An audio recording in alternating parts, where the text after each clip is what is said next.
Hello there and welcome to Talking Tennis. It's the Miami Open final. We are almost at the end of the Sunshine Double.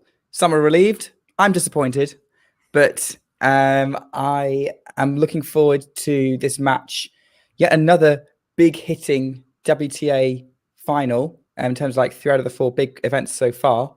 Elena Rybakina versus Petra Kvitová, former Wimbledon champions. It's a big clash. It's a big event in the Hard Rock Stadium in Miami. Miles, are you excited? I think I'm excited. I am. I'm super excited. Like you said, they're Wimbledon champions. One's the reigning Wimbledon champion. One's a former from almost crazy to even say almost 10 full years ago with Petra Kvitová. But both have shown some really, really good form so far in the 2 weeks in Miami. And I think they are the players that have been the best. Obviously, they're in the final. And I think we're going to be in for some heavy forehands and some good serves. Yeah.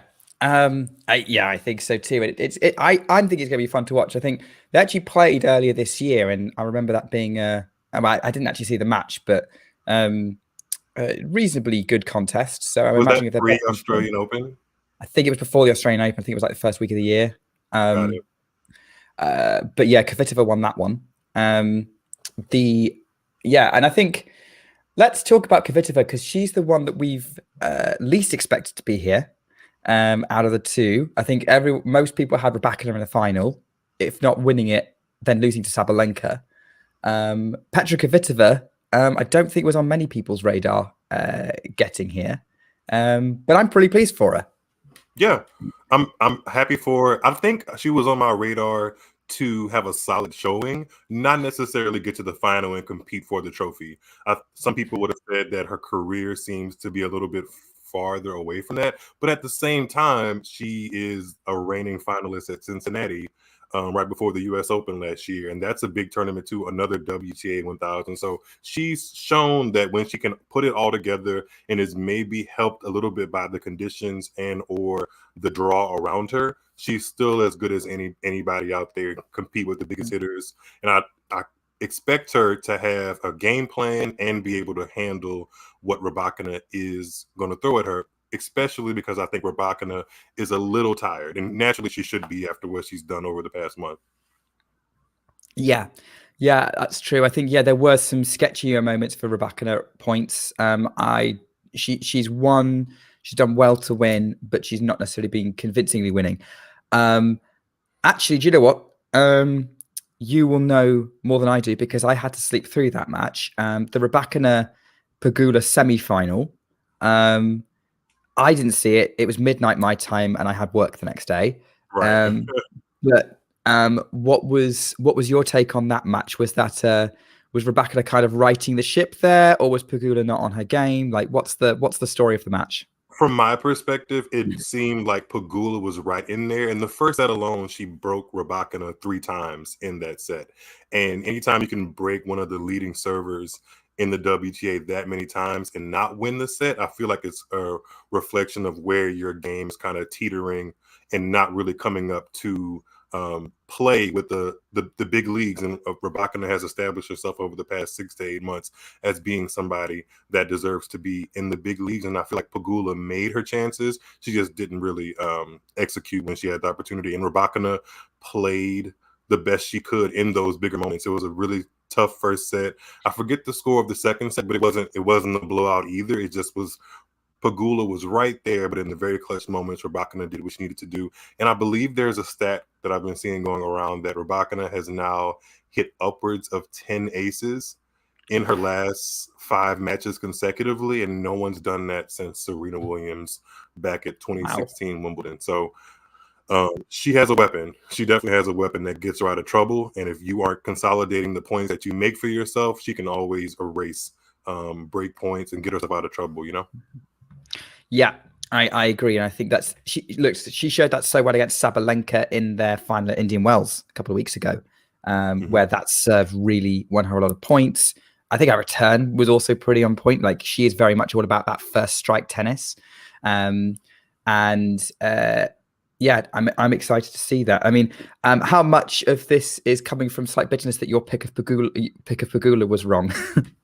I'm not bitter. I just I'm more I'm more disappointed but not surprised. I've picked Pegula to win some pretty big titles on American hard courts, and she's always been right there. It's not like she typically, crashes out in the first, second round or something like that. She holds up to her seeding, but she's consistently showing that she has the goods to get to the later rounds. It's just that she's a notch or two above either the players that are consistently doing well and have been consistently doing well, like the Grand Slam champions, or players that are just kind of having a week of their careers, and she just isn't able to really elevate. But I mean, Rybakina did it, and that's why she's in the final. So, and Kvitova to that extent as well. To Kvitova, really, I think she's been helped by the draw just a little bit, but at the same time, you play whoever's across from you at the net.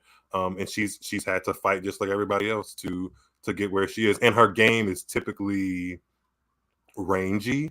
And her semifinal with Cîrstea and the quarterfinal with Alexandrova really showed that, because she had patches. I believe she was down 2-5 in the first set in the semifinal against Cîrstea, and then she went on to win the next 7 games in a row, which, if that's not rangy and kind of hitting spurts and going with it, I'm not sure what is. Yeah, I mean, let's face it. That's Petra Kvitova has always been like that her entire career. Even you can bring that to a bigger picture of how she plays in whole tournaments or across the year, of she will find her range for a week and then be amazing for that week. But yeah, I think I agree with you. She has had a little bit of a kind draw, but also she has played pretty well, particularly in the early rounds, to get her to this point. So she fully deserves to be here. We're underway, by the way. It's Rybakina serving, and it's love 15 after the first point. So, I mean, Ghost is convinced Rybakina's going to go on a run. I don't know. I'm not American. When's Labor Day? Is that the US Open? Labor Day is, in the middle of the US Open, yeah. So Ghost of Gorilatis is predicting that Rybakina's going to win the French Open and Wimbledon, and possibly also some US hardcourt tournaments. Who knows? Well, she's a quarterfinalist or better at both Roland Garros and obviously a Wimbledon champion. I worry about how much tennis she's played in this first quarter, and I'm just going to see how much reserve she has when we get into the crux of the clay court season. But I think she should be okay. I don't think she's going to fall off of a cliff in her results. Well, let's see, because obviously we're saying this. I mean, getting to the final is a pretty impressive result, but has Ghost just jinxed Rybakina, because it's a second serve at love 30, but then Kvitova puts that return over the net, over the baseline to make it, of course, over the net and over the baseline at 15 to make it 15-30. But yeah, a little bit tight opening game from Rybakina, so it'll be interesting to see if she is as tired as we expect her to be.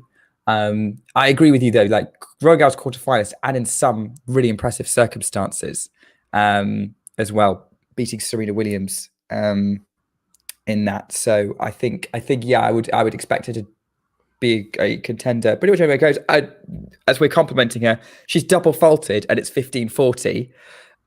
So I probably should stop saying nice things about Elena Rybakina, but it's very hard to not. It's hard not to. Yeah, it's hard not to. I mean.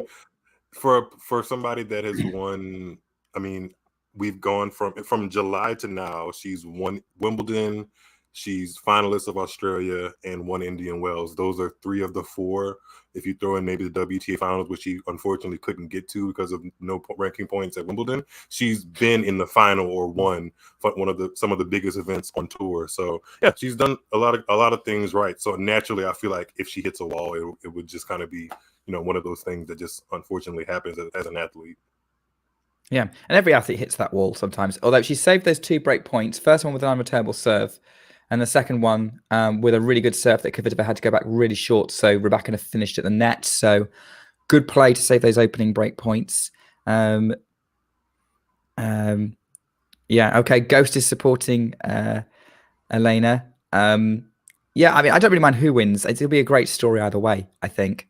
Sunshine double, really impressive achievement for Rybakina, who will just prove that she belongs at the top level. And Kvitova, obviously, I think she's got a great story in her career. Probably she wouldn't see it like that, maybe, but I'm always like the fact I've wanted her to do well and come back from that horrific injury she suffered about 7 years ago now. So I would be over the moon for her if she achieved that. Yeah, and it would be her 30th WTA title, which puts her in pretty rare air as far as how many titles people have earned over the past couple of decades, really, in the WTA. And she's only one win away. I think she's been one win away a couple of different times in her career. But the most recent is the 2019 Australian Open final, one win away from being the world #1 player, which I think would have also put her in rare air in accompaniment with the 2 Wimbledon titles. So great player, excellent player. Yeah, agreed. You know, I was thinking earlier, like something I'm trying to see if I can work on is so it's something on the state of the WTA.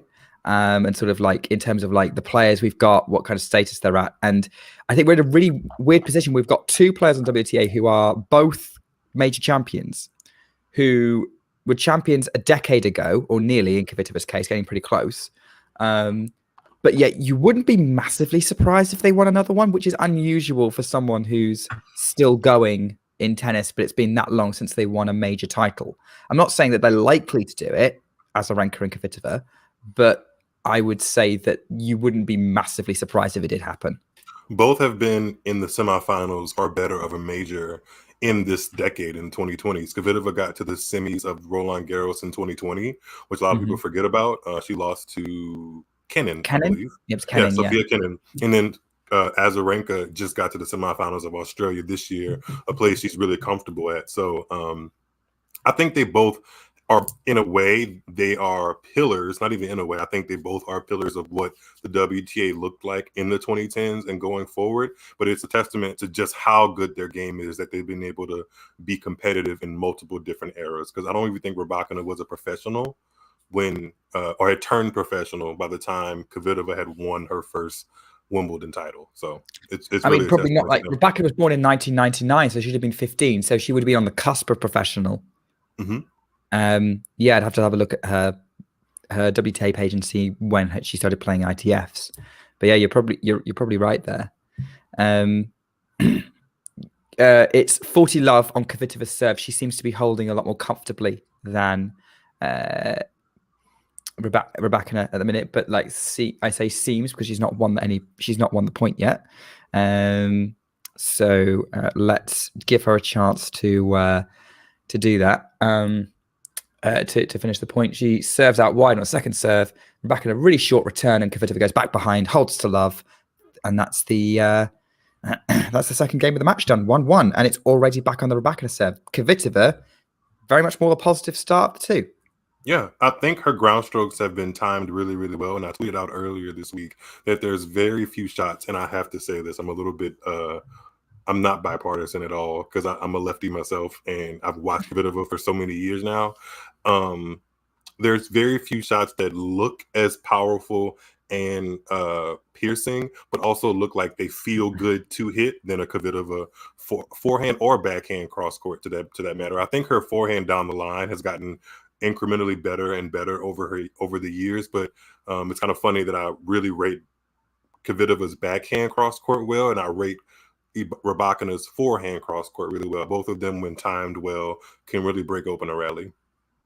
Which, of course, they're hitting to kind of straight to each other's strength in that situation, then in many ways, which is always interesting when that happens. I think it's it's certainly an interesting sort of rally dynamic as Rybakina seems to be having a little bit less trouble in this game, finishing off again off a difficult turn. They both seem to have got their serves in gear. Ghost has a question about your game. Hey, Ghosty. Hey, Jane. Ghosty, am I a one-hander or a two-hander? I'm a two-handed backhand with an affinity for a one-handed slice. Well, can you double-handed slice? I don't think that works so well. I think Nicolescu could tell you a thing or two about it. Yeah, but how successful she's been, really? She might have a couple, one or two WTA titles. Who knows? Like, okay, she's don't get wrong. She's done very well for herself, but she didn't hit the elite of the game with that double-handed slice.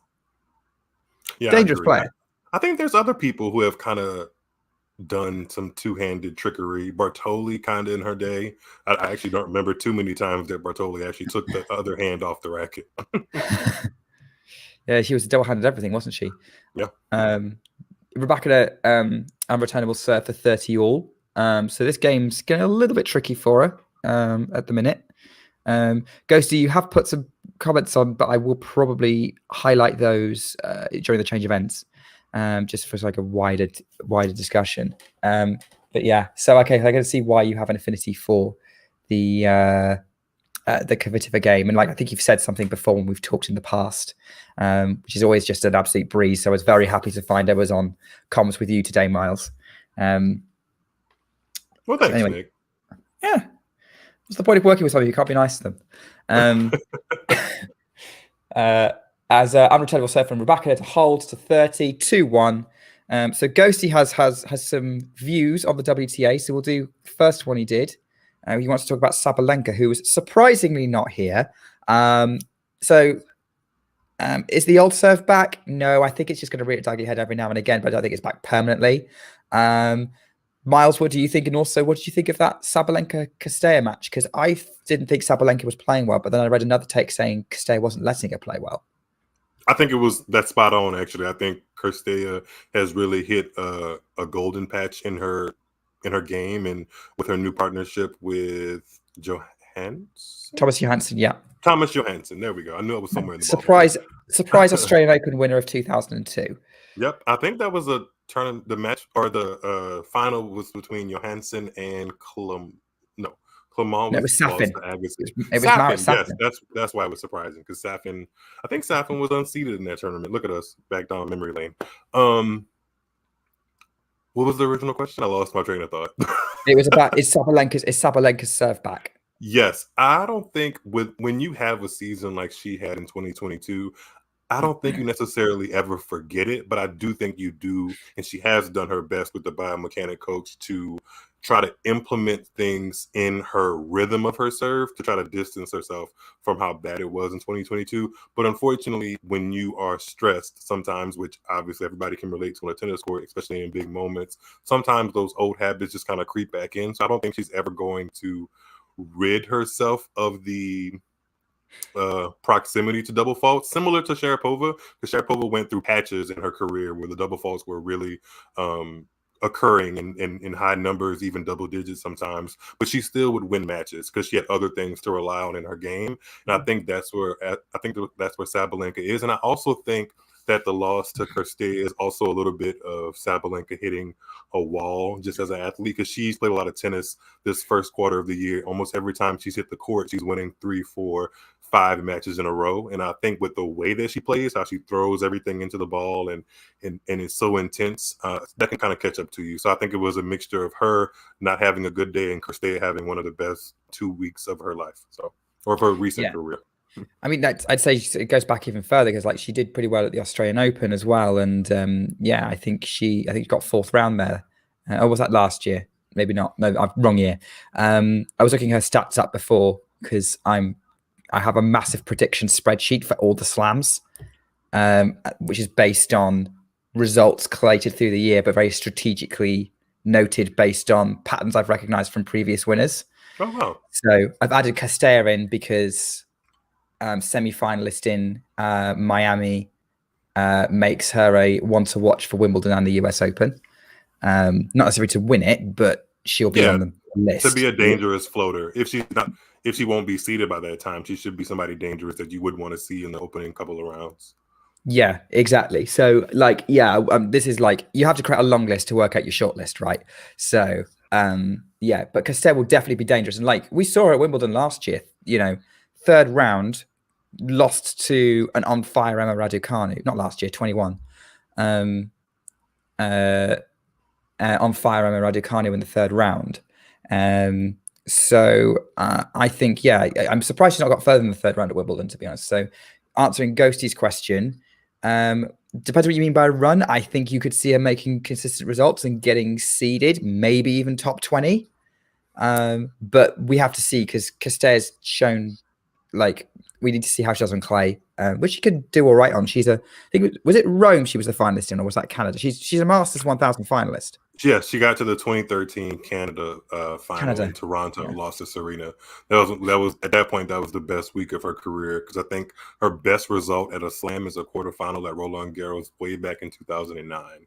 Yeah. So, and have you heard that weird stat that she has titles, WTA titles, as a teenager and as a 30-year-old plus, 30-plus-year-old, but nothing in between? She did not win any WTA titles. Yeah, she won no WTA titles as a 20-something on tour. Yeah, I wonder why that is. I mean, like, there's probably a complicated answer for that. I think she's inexplicable. I think the loss to Kvitova in the semifinals, even though Kvitova was the person that should have been coming into that match with a little bit of a disadvantage because she was playing back-to-back days and Cîrstea had a day off.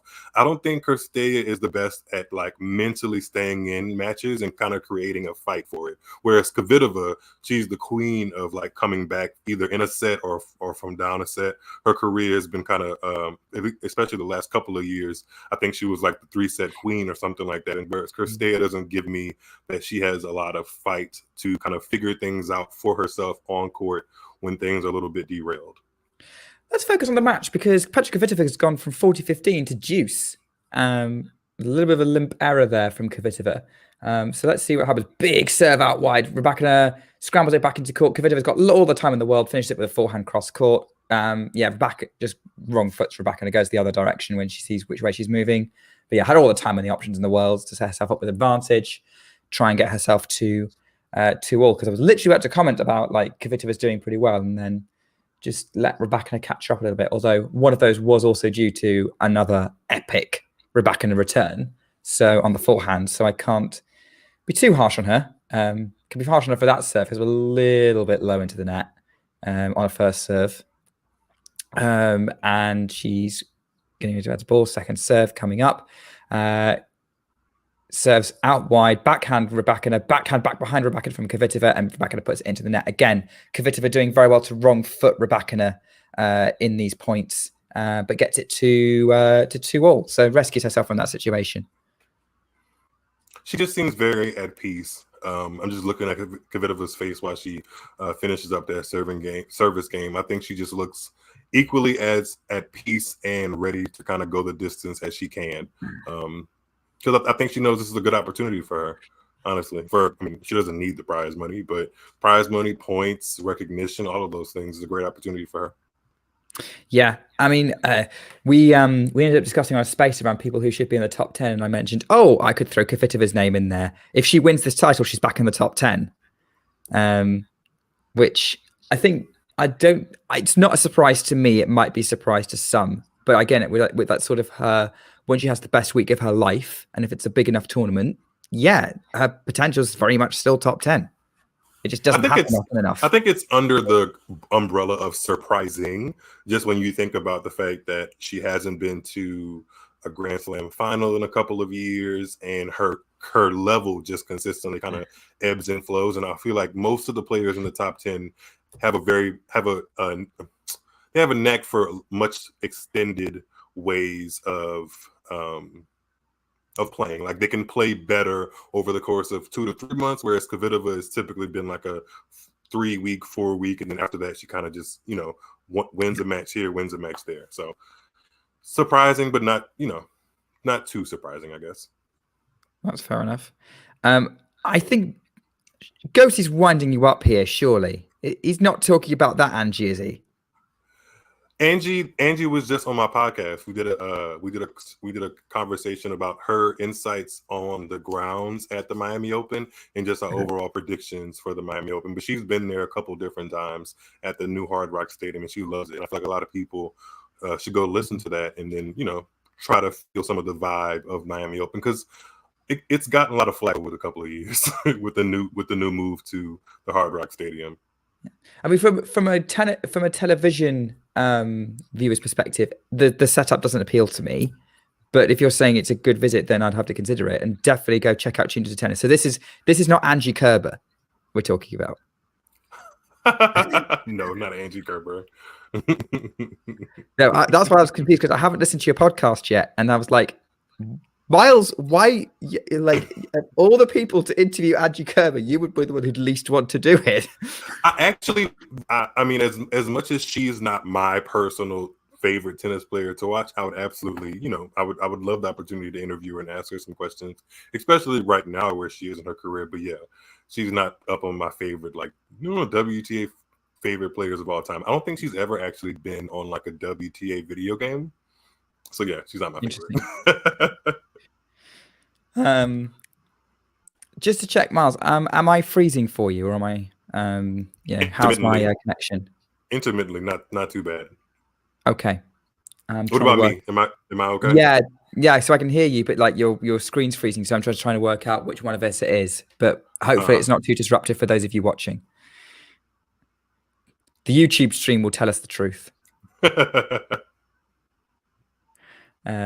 But I'm not going to have that up. Right, we're at a change of ends. And still no breaks in this match. We've kind of got a little bit sidetracked with some of the conversations we've had, but it is currently 3-2 to Elena Rybakina at the minute. So still going with serve. I think Rybakina held to 30. I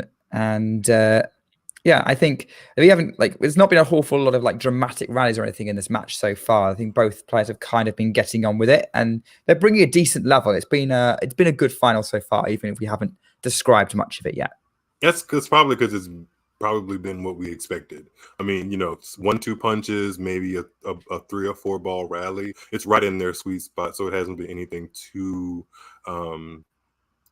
magnificent yet. It's pretty going to plan. Yeah, I figured that was a compliment, Ghosty. So thank you. I'll take it. As such. I know what you meant. I mean, look, you know who else is ice cold in a good way is Elena Rybakina. She is. Yeah, she is.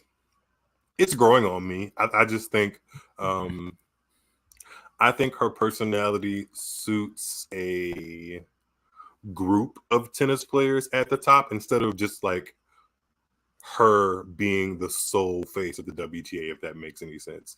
I think if she was the sole face, it would lack a little spice, I guess, because she's so even keel and doesn't really give you much on the other side of the net. But that personality plays well into other people who are a little bit more feisty or just a little bit more open in how they go through the ups and downs of a tennis match. And that's what you need, right? Like, if you're going to have a dominant force, like a leading player, they need to be charismatic for people to still root for them and enjoy what they're watching, like Serena Williams was for the WTA when she was at the top of her game. And let's face it, she was unparalleled. Yes, there were players out there who pushed her, but really she was the elite player. But her star power and personality and fighting spirit and just champion,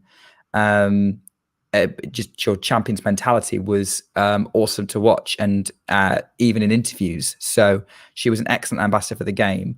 So I agree with you on that point. Or if you think about in Formula One, everyone still loves Lewis Hamilton, or a lot of people still love Lewis Hamilton, even though he was for one long time winning everything. Again, pretty charismatic. So I take that personality. Like Rybakina, lovely person, but in a group setting, it makes it a bit interesting. And you've got, if this is a big 3 or a big 4, then you've got a nice range of personalities involved right now. If you look at it being Swiatek, Sabalenka, Rybakina, and Krejcikova, which, I'd say there's a range of personalities and games there involved. So remind me to circle back to Krejcikova. Yeah. I mean, look, we've been talking a lot about the idea of a WTA Big 4. I think this result, the fact we've got Kvitova in the final instead of Sabalenka or Krejcikova, tells us we might be jumping the gun a little bit. And we're talking about, Rybakina being tired, Sabalenka being tired, big results from the first quarter of the year. You kind of need this kind of status quo to hold through to Wimbledon before we can really say this is now the definitive situation in the WTA. I would even say I would hold off on any kind of formulation of like a tiered list in the WTA probably until the Australian Open next season, because that's kind of where it started at Australian Open this year. So if we're still talking about Swiatek, Rybakina, Sabalenka, and maybe Krejcikova being in the crux of things before the Sunshine Double next year, then sure, they have my vote. But as things have shown in tennis at large, and then nichely to the WTA, things can change quickly. Yeah, and like WTA has, like, I was looking back, I was doing some looking who's been at the top of the WTA game, and I would say since maybe like 2008, it's not been we've not had a consistent group for more than a year or two. Mm-hmm. Agreed. Definitely. Yeah. I mean, like the closest we got was the very early to mid 2010s, where you had Serena, Vika, Sharapova as like the elite three, and then Radwanska, Linar, and one other person kind of throwing Kvitova, maybe sometimes Kvitova throwing a spanner into the works now and again. But yeah, beyond that, it's not like the top of the WTA has like swapped people out every year, more or less. Every couple of months or every quarter, actually, there's like somebody that, I mean, I wouldn't be surprised if there's somebody lurking to kind of have their breakthrough moment on the clay season this year. Somebody that's not in the top 10, or somebody we've kind of talked about, but not really, that's just waiting to get comfortable with the red clay underneath their shoes. Yeah. Yeah, exactly. Clay can change a lot and really skew things. Let's see what Swiatek has to say about that. Rybakina is about to hold to love. Yeah, big serve out wide, holds 4-3, change of ends. That was a quick run of games. Yeah. How long is the match been going? I mean, I would imagine sub 30 minutes. I would imagine. Yeah, it's less than 30 minutes. It's not 24, been long. 24, 25 on what I'm seeing right now. Which is weird because we're almost in the business end. But again, it's like you said, it's exactly what we were expecting from this match. First strike tennis, short points. Mm-hmm. Again, very much the pattern of play we've seen from all but one of the four finals, the 4 major finals we've had so far this year. The exception being Krejcikova versus Swiatek in Dubai. I think the Tennis Channel just showed that Rybakina hit her 60th ace to close out that game, which makes her the leader for most amount of aces in any WTA 1000 level tournament. Wow. Yeah, it's a weapon. It's a weapon on the WTA tour for sure. And I think those are the kind of things we need. Like, I mean, Ice Queen, like we were talking about earlier, or something along those lines, of how to describe Rybakina, along with a really powerful and a well-placed serve, is, that's kind of her MO. But I did want to expound a little bit on the Ice Queen thing while we're on changeover. That was a former Czech world number one. That was her shtick for a while, Karolina Pliskova. It's just that it didn't really become talked about for long, because every time she had a chance to kind of cement herself as a world number one and the quote unquote face of WTA, she really wouldn't play her best or get the W. And I feel like sometimes getting the W when you're really in the upper echelon separates you from people that don't. So unfortunately, I don't think people think of her. I think if you're really in the crux of tennis, people remember her as, I say remember as like she's retired, but people think of her as an Ice Queen. But I think Rybakina has kind of swept in there and done all of that pretty much better than she has. I mean, you're not the queen unless you're the best, and we can probably safely say that Elena Rybakina is better than Karolina Pliskova. Yeah, in almost every facet. I think she moves her feet better. I think her serve is better. All of that, yeah. But she's not playing Pliskova right now. She's playing a different Czech, Petra Kvitová.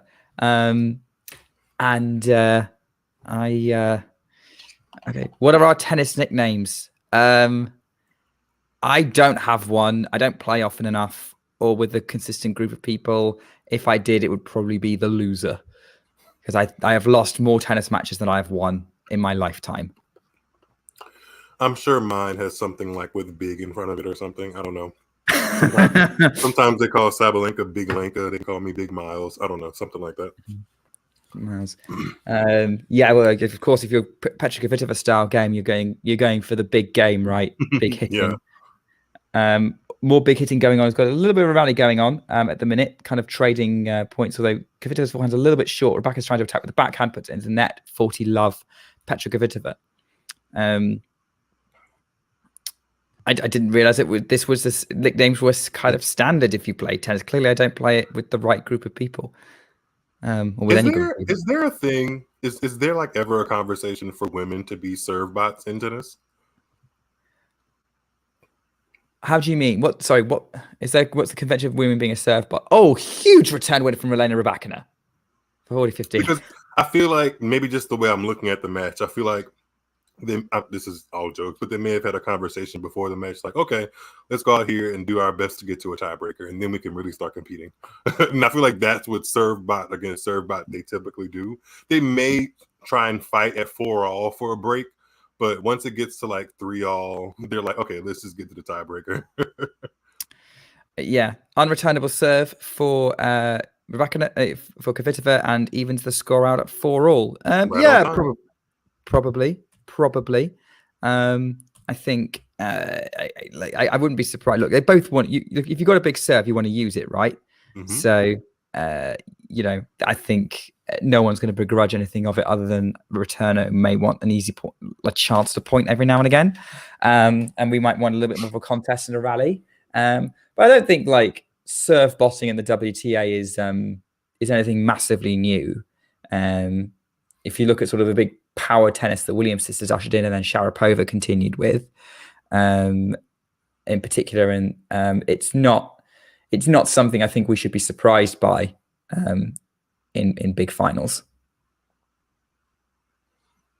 They both feel fairly comfortable, though. I think that's because neither one of them is doing anything that gets the other out of their comfort zone. Like if there was massive scrambling going on, or like a variation of height on the ball, maybe there might be some more tension out there, but neither of them really bring that on display in their game. And they both just seem very comfortable. What are we, 8 games in so far? Yeah, this is the 9th game of the match. They seem very comfortable because they're getting balls that they're accustomed to and that they like so.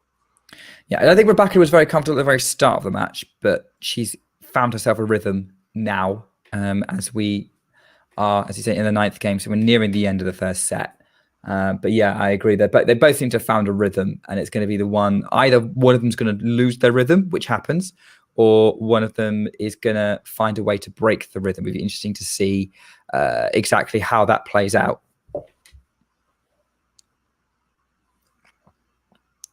Got a second serve out wide, but that's I think that was a double fault. That was a double fault from Elena Rybakina. It's 30-all.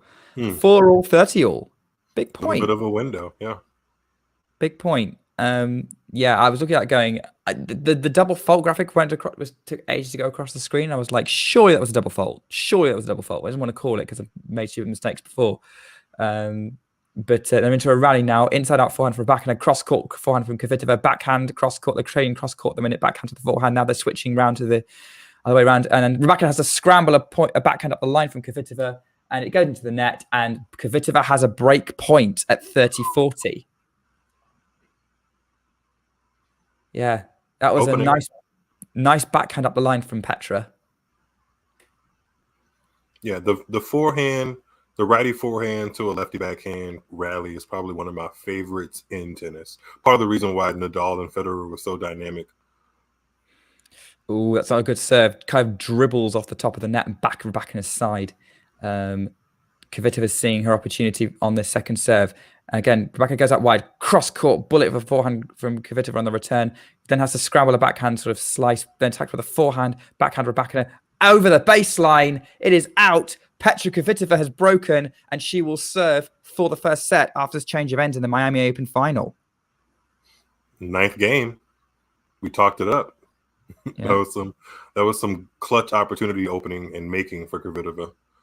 Just hanging in there. I mean, the benefit of just holding your serve and being right there in the middle of the game, and just giving yourself the opportunity for when your opponent on the other side of the net blinks cannot be understated in tennis. It really can't. Yeah, for sure. Ghost has got a stat for us. Rybakina's first serve percentage lower than Kvitova, 60-73. Yeah, that's a significant difference. I haven't been watching the match closely enough until recently. But so I'd have to see how Kvitova's first serve percentage is when she's trying to serve it out, which will probably be lower because she'll be tight. But Yeah, that looks like a significant enough difference that's going to be the edge that Kvitova's going to have in this set. She has been doing well in her past couple of matches. I know in her quarterfinal against Alexandrova, excuse me, there was only one break per set, and Kvitova really had to lean on consolidating the break and either serving it out or consistently holding that break advantage throughout the majority of the set, and she did. So I think if she's holding on or leaning on to that confidence from just a couple of days ago, I feel like she can close out the set here. But Rybakina has also been known to return really well, so maybe she digs in here and at least asks the question of Kvitova, do you have what it takes to serve out this set? Yeah. Yeah, if Kvitova's tight at all, Rybakina's return's good enough that she's going to put some pressure on in this game. So this set is not over yet by any means, but it is Kvitova with a slight edge as she steps out to serve at the beginning of this game, to serve for the set. Gets ready with her lefty serve and puts it out wide. Rybakina forehand back in play. Cross-court forehand to the backhand of Rybakina. Now they're going cross-court. Rybakina then changes direction, goes up the line. Kvitova has to slice it. It goes out. Love 15. Oh, another stat. I don't know where you're getting these from, Ghost, but these are really helpful. Thank you very much. Outperform Kvitova on pressure points. Well, yeah, I suppose because Rybakina's had to save more break points so far this set. That's probably why. Because that was the first break point that was actually converted. Whereas Kvitova's has only had one game where she's been in trouble on serve. Goes out wide with that serve, then goes back up the line with a 1-2 punch, and it's 15-all. Great job from Kvitova. But yeah, that might explain the stat, the fact that Kvitova's not really been that troubled on serve. So that probably tells you who's having to fight more right now. Oh yeah, TNS app. TNS is good. Miles and I are in a popcorn predictions league, which I think I've now won the WTA bracket. Oh, that's unfortunate. I was hoping that Pegula would send me over, but whatever. Yeah, Pegula would have done it. Unfortunately, I backed Rybakina to get the final. That was the critical match in the end. I don't know. Isn't it kind of insane that we're on the cusp, or at least having the conversation of a WTA player winning a Sunshine Double back-to-back? Like, it's happened. Yeah.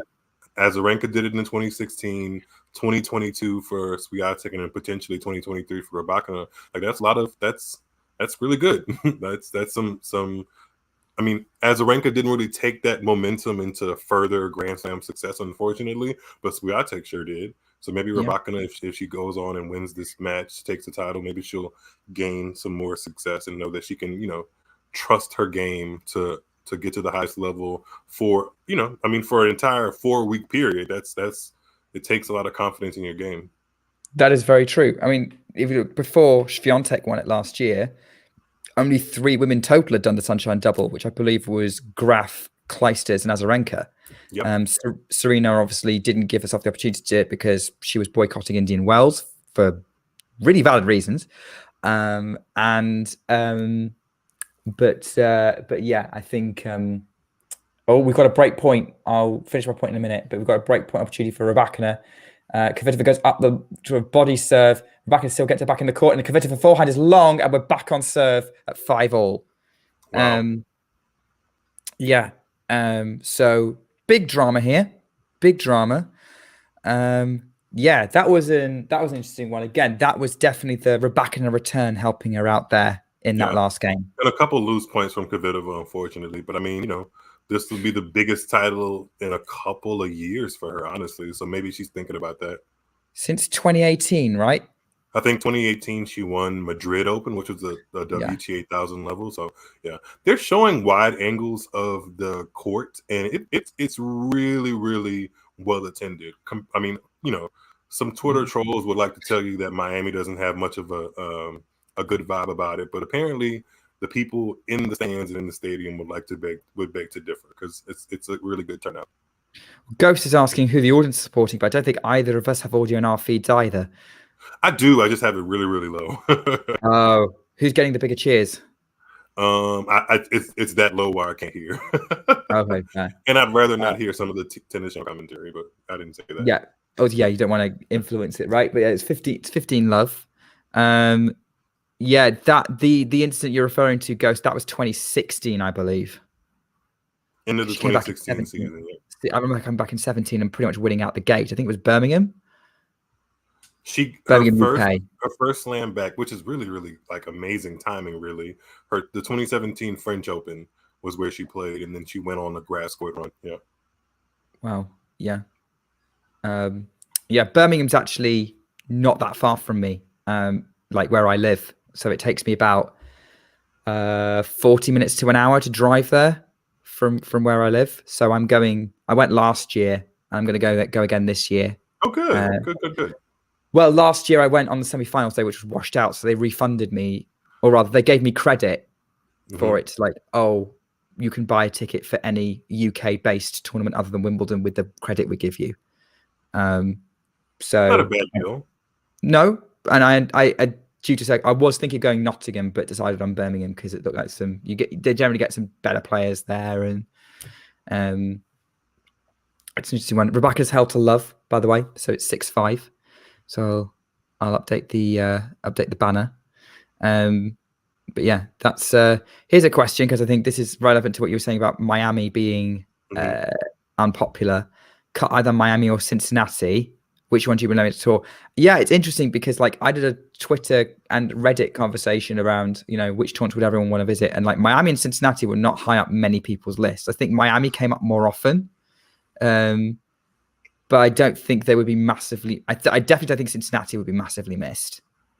I don't mind either of them. Depends on your perspective, on like what you as a tennis fan want to gain from going to a tennis tournament. I think if you're one of those people who likes to have options of what to do, like say you're going to a tennis tournament on a part of a vacation, you use your PTO or what have you, and you're looking to have a good time, I feel like Miami offers you much more of that just by the location of the event and it being a much more popular tourist destination than Cincinnati. And Miami, the tournament is much closer and has much more of a party all night kind of vibe from what multiple people have told me that go to the grounds, whereas Cincinnati is a little bit more in line with something like Indian Wells, where it's like a hardcore tennis lovers paradise. You get really good access to the tennis players' practice sessions, autographs, that whole nine. So if you're really looking to be like have your like tennis nerd cap on, I feel like that's more Cincinnati lane. And if you're just trying to obviously enjoy tennis but have a good couple of drinks, good food, access to nightlife, Miami is that option. I like both of them. I wouldn't get rid of either of them on the tour, especially considering the United States has already had a dwindling amount of tennis tournaments over the years, so they need to stay where they are. Yeah, no, I agree. I wouldn't change much. Interestingly, from the survey I kind of did, the most popular choices outside of the slams, because obviously a lot of people want to visit slams, whether they've been before or whether they want to go for the first time. US Open, Australian Open, RG kind of getting similar levels of support depending on who you are. But the tournaments that most people seem to be most interested in visiting outside the slams were Indian Wells, Monte Carlo, Rome, and a few people went for Canada as well, which was interesting. But those seem to be the popular ones. I think definitely Rome seems to be more as much of like you get to go to Rome as well as watching the tennis. But the other two, I think, are very much more tennis reasons. I would put Rome above Monte Carlo and any of the tournaments in Canada, specifically because for me, I like having the option of watching WTA and ATP matches, which is why Miami and Indian Wells are my favorite, because they have been combined events for so long. Yeah. Oh, yeah. I think a combined event's a better shout. Definitely, if you can do it. I think so. I would agree with your assessment there. I think for me, the one that I'm most interested in outside of a slam visiting would be Indian Wells, just because I like the look of the vibe of the place. It's a great vibe. I went in 2019. Definitely a memorable time for sure. But as someone who's only really done tennis tournament wise, like Wimbledon and then Obviously visiting Birmingham, but not getting an awful lot out of it. I mean, Nick, that's a flex. I mean, I know you're on. Yeah. I know you're in the UK, but saying that you're going to Wimbledon as a tennis fan is a pretty good flex, I have to say. So take ownership in that. Okay, fine. I will take ownership of that. I do forget who I'm talking to sometimes, but yeah, Acapulco's got a good atmosphere. Yeah, I didn't include Acapulco in my list because I only went for like 1,000 slams and Davis and BJK Cups. By the way, Davis and BJK Cup were like the ones that people were like complete afterthoughts to visit, which tells you a lot about the state of those tournaments. We're into a tiebreak, by the way. Kvitova held to love. I felt it coming. I really did. Just the way that both of them felt really comfortable on each other's serve. Outside of the blip that both of them had where they exchanged breaks, they looked so comfortable on serve for the first 8 games of the match. So I felt a tiebreaker was coming. And it feels appropriate. Yeah, I agree. So I'm not going to do a live score update on the screen, but we will. Rybakina has actually won all of her tie breaks this year. She's 7-0, whereas I think Kvitova they just showed is 6-2. And she's just started. Both of them are great. Actually, you know what? They're you know, as you say that, Rybakina's served an ace to start the tie break. So yeah, she's let's see how she does. I mean, like the last tie break I watched her play was that ludicrous one in the Indian Wells final. And I don't know. Yeah. Who was I on with? Was that I wasn't with you. I think I was with Damien for that one. But yeah, that was Damien's so cool. Like when I watch talking tennis videos, he just looks so comfortable and cool. Oh yeah. Have you ever done a video with Damien? I actually don't think I have. I mean, I watch, but I haven't actually been live with Damien. You two together would be an interesting combination. Both cool, calm, and collected, but with very kind of different knowledge bases. Like you've got good cross tennis knowledge, but he's very much niche men's tour, and you're probably more your niche knowledge is probably more on the women's side. So I would agree with that. that's a nice, interesting balance, I think. If we ever got combined challenger events, then that would be right up our alley. Big 1-2 punch winner from Kvitova to go 2-1 up in the tiebreak. Yeah, that would be cool. I think they have a combined challenger event, but that would probably suit a lot of people. They've got Ilkley in the UK. That's a thing. There's I don't know if it's at what level. I know it's a low level WTA. We might be even an ITF actually. I don't know if it's a WTA 125, but as Rybakina goes out wide with a serve and aces it 2-all.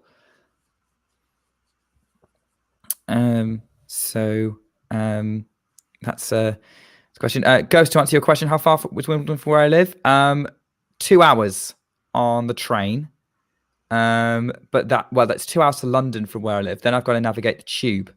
If I was to do that, top tip for anyone, whether you live in the UK or not, don't drive in London. don't drive a car in London. I mean, maybe you Americans might be used to worse traffic, but no, London traffic is horrible. I'm going to circle back to what Jane said about or mentioning the Atlanta Open, by the way, because the traffic made me think about that from living there for a couple of years. Yeah. I mean, right, we're into a rally, and Kvitova goes long on the backhand, and it's 4-2 midi break Rybakina. Her tie break streak might be continuing. This is a WTA big server's dream match. It really is. Like, which is probably why we're not describing the points an awful lot, because it's serve and return. Boom, boom. Which, you know, if you enjoy it, that's not a problem. Like, it can be fun to watch depending on who it is. I've never been to Queen's Club. To be honest, Queen's Club value for money is not as good. It is actually not as good as Wimbledon because the tickets are similar prices. Like, there's not much in it. The tickets are similar prices for an ATP 500 event than Grand Slam. Yeah. They have a lot of nerve. So, like, I would rather spend the money going to Wimbledon. And get that prestige, plus get both ATP and WTA tours on option. Exactly. Yeah, but Queen's Club tickets are ludicrously priced for what it is. Kvitova's dictating the rally, but Rybakina's scrambling her way to get back into it. Kvitova's got a chance to finish overhead of the net and does so. 4-3, keeps herself just only the 1 point behind. Rybakina's got a couple of service points now. Yeah, it's not the same, but it's like not much in it. It's like 10, 20 pounds difference. Which, yeah, and that's at the top end, and I'm talking like top end. So, yeah, you're almost better. Rybakina is actually, sorry, Rybakina is a very good, not very good, but she's a sneaky good scrambler. Sneaky good for her size and what her other attributes. Like when you look at her move side to side, it's like, oh, this isn't bad. Yeah, you know what? I was thinking the same thing when I was talking about her scrambling. Was like, yeah, we don't think of her as a scrambler, but you're right. Low key, she is very good at that and keeping herself in points. That's one of the reasons why she was able to win against Sabalenka a couple of weeks back. She's on the receiving end of a dictated point by Kvitova, who wins the point, gets the tiebreak back on even terms at 4-all, forcing the error by moving Rybakina around. Yeah, Kvitova's kind of put herself back into this. But yeah, yeah. But actually, to be honest, Wimbledon's great value for money because a grounds pass ticket is cheaper than a main stadium ticket of any other event in the UK, pretty much, unless you go to a ITF event. Until I reach a certain financial status in my life, I'm always going to be pro grounds pass than having like an actual main stadium ticket, unless that matchup on the main stadium is just so intriguing, which I can imagine they would want to put intriguing matches on the main stadium. But in my couple of years of going to Indian Wells and the US Open, I've had way more fun on the outside courts or even like the second tier stadium. Yeah. Yeah, I think so too. I think there's so much more to a grounds pass as well, because the first time I ever went to Wimbledon, I ended up in a 5-set match between Ivo Karlovic and Alexander Dolgopolov because I knew those two would be a good clash. And that was like a round 2 match, I think. 2015. That was the first time I went. Right, 5-4. Rybakina on last point with an unreturnable serve. Kvitova is now serving down low on the shot, kind of trading up the middle. Rybakina tries to go inside out from the middle and misses it. It's in the tram lines, 5-all. Ooh. Tiebreak 5-all. A nervous person's paradise. Well, paradise. Is some sarcasm there, Smiles? Sarcasm. Always a tinge of sarcasm. That's what not always. That's what I like to hear. That's what I like to hear. That's what we need. A little bit of entertainment. Great serve from Kvitova. Backhand to the Rybakina forehand again. Cross court. Rybakina goes into the top of the net, and it's 6-5 Kvitova, who has set point. It's Rybakina's serve. John can tell you how to get the little blue bird because I actually don't know. Does little blue bird mean Twitter? Maybe not. I'm not sure. I think I don't know. Petra Kvitová shouting in celebration, as we know she's wont to do at times. Poised. I think that's what it says, or what she says. Yes, I'm not. I've never tried to pronounce it because I was afraid of butchering it. Ace from Rybakina, safe set point. The next time I play tennis, I'm definitely screaming that out. I mean, why not? I have freaked people out to when I've gone a little bit too loud to come on for like what's supposed to be a friendly match, but I'm just way into it. I feel like that sets me up for better. If I see my opponent get into it, I'm like, why am I not getting into it? Yeah, let's go. I've genuinely fallen, like the few times I have won, like one of the few times I have won, I genuinely fell flat on my back, the dial like in celebration. Also, it was a really good point to win, to be honest. For match point, I passed someone, like we were both at the net and I passed him right in front of him. He had to scramble. He couldn't get the racket on it. And I was like, this deserves a celebration. I don't know what kind of celebratory person I'd be. I'm very much a let the energy release, like let the tension release and fall flat on my back type person. I haven't played a tennis match that actually meant something in a while, so I don't know. When I do, I have to let everybody know. Unreturnable serve, Rybakina 7-6. She now has set point. This has been a very tight first set. Very tight first set. Nip and tuck. Yeah, I think, given how, they've both broken serve, they've both had mostly comfortable service games, it feels right that this is going right to the wire as a tiebreak. I don't think Rybakina wants to play another to the wire tiebreak. in consecutive finals. But there you go. This is where she's found herself. And now she's about to return the Petra Kvitova serve. Kvitova goes up the middle and Rybakina. Oh, wait, it was long. Never mind. I thought that was an unreturnable serve. But this is what happens when you have the sound off. Okay, second serve for Petra Kvitova. Let's see what happens. But Kvitova, great return from Rybakina. Kvitova has to scramble that forehand, but then Rybakina overhits the forehand, and it's 7-all. Well, this was John's take on what he thought was going to happen. Maybe, yeah, I think, yeah, a little bit optimistic for Rybakina there, John. I thought Kvitova would make it close. I mean, I actually didn't know how this was going to go, to be honest. Like, there was so many variables going into this match.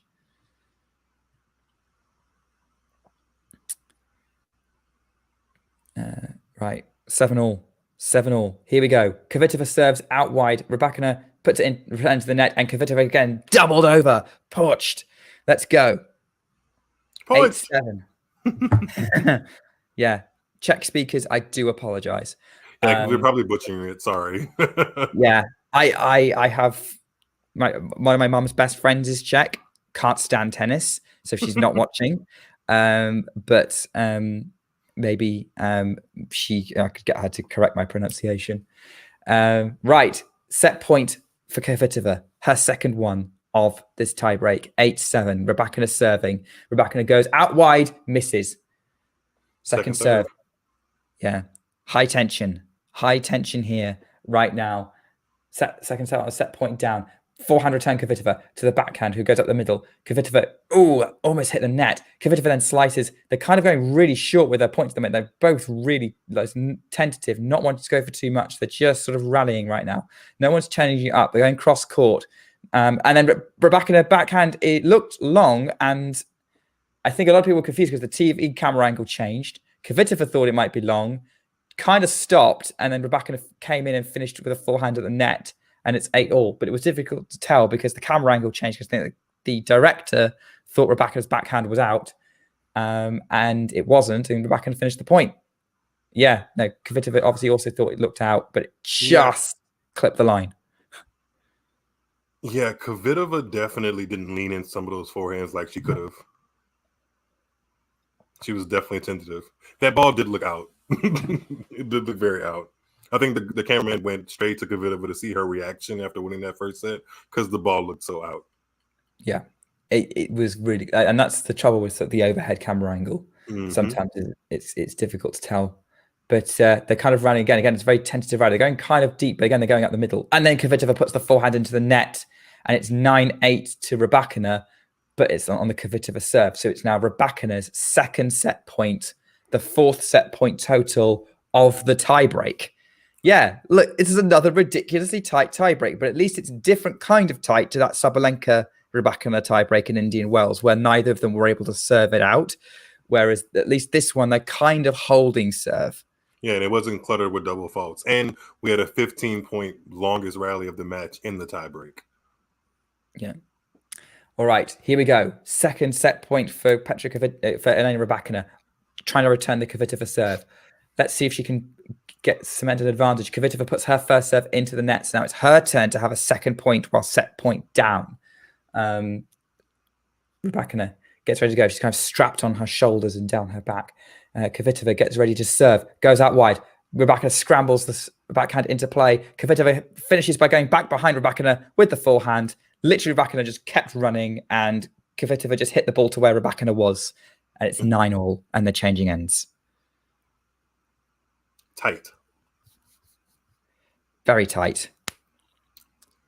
Very tight. But in a good way. Like, they're both playing pretty well and doing well in the moments where they need to be. There's been a couple of loose errors from both, but overall, pretty solid standard.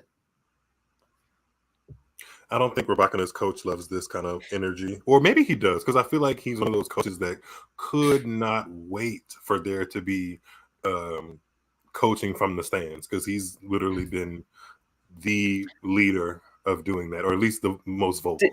Didn't Rybakina tend to shut up at one point? I wouldn't blame her.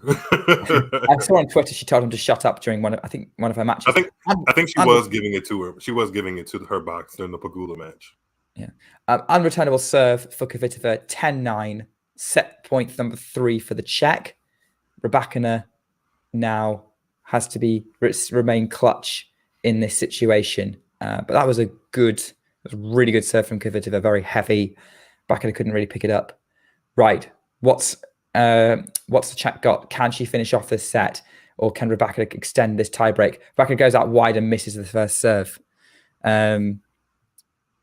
Agreed. No one says shut up like Andy Murray. He is the iconic shut up man. Second serve, Rybakina. And Kvitova puts that second serve into the net, return into the net, and it's 10-all. Like, that was I mean, it was a really... That second serve was pretty close to the line. It was a high-risk one. It might have been a makeable return. I don't know what you think about on that, Miles. I actually haven't seen it yet. Oh, you haven't seen it? Okay, sorry. Let me know if you thought think it's a makeable return when you see it. Oh, that was there. I just saw it. It was very poor. It was right in her. It was a little bit above her strike zone, but I would still take it. I mean, I think she did the right thing to try to take a full cut on it, but just, mistimed it. Set point, Elena Rybakina at 11-10 as she hits a backhand winner, kind of dictating with the backhand in many ways. Just kept on peppering that side until Kvitova eventually just hitting it past Kvitova, couldn't get to it. Very, very, very good. Yes, interesting to hear Elena Rybakina dictating with the backhand, kind of changing up the rhythm a little bit. And now it's another set point. They've both had 3 set points so far this tiebreak. Who is actually going to claim this first set? Kvitova goes out wide. It is what the people want. Kvitova, again, that was a very long result from Rybakina, but again, they're still in the point. They're still kind of rallying, going cross court at the minute. Forehand to backhand, forehand of Kvitova, backhand into the net, Rybakina, and it's 11 points all. There was another moment there during that rally where it looked like Rybakina might have hit long, making Kvitova a little bit tentative, but the point carried on, kind of neutralized, and then Kvitova started winding up a bit more, and then Rybakina put a backhand into the net. I would call that an unforced error. I don't think she had too much to deal with from it. But yeah, that would be my take on that rally. Definitely unforced error. Yeah, when you see it. Yeah. Okay, you've seen it now. Well, I'm only like maybe 10 seconds behind. Okay. I've had worse. Yes. As forehand from actually with Vanch. It was Vanch I was commentating on the Indian Wells final with, actually, I think. And he's usually way behind. Oh, okay. 12-11 Rybakina, set point on her serve. That was another little bit of an error there. So, yeah, that's gonna make the Kazakh feel better. She's got a really good opportunity here to pull a little bit clear. Kvitova just pulled up on that forehand. That wasn't even a forehand that pushed her back. She just pulled up on it for no reason. All right. Okay. A 17-minute tiebreak. Wow. 17 minutes. Wow. Oh, she's missed the first serve. Yeah, the sets have been going for an hour. After us commentating that, like, it was 4-3 after 25 minutes. It's now been an hour. To the forehand of Kvitova. Back in play. Backhand long from Rybakina.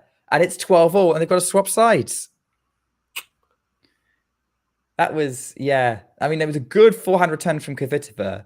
But I think maybe Rybakina went for a little bit too much on that backhand. Best ticket in Miami right here.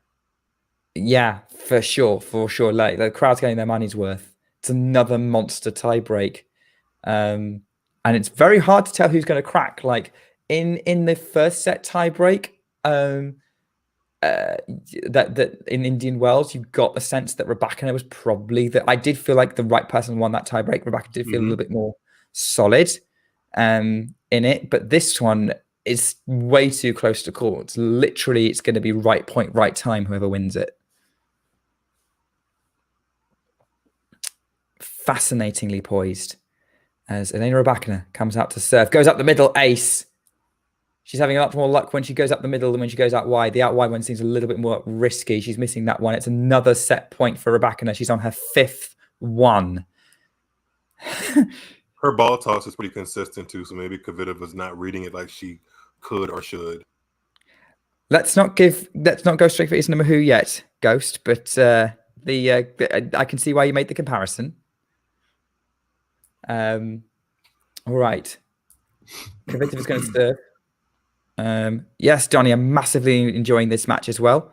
I think Mars is too. Kvitova serves out wide.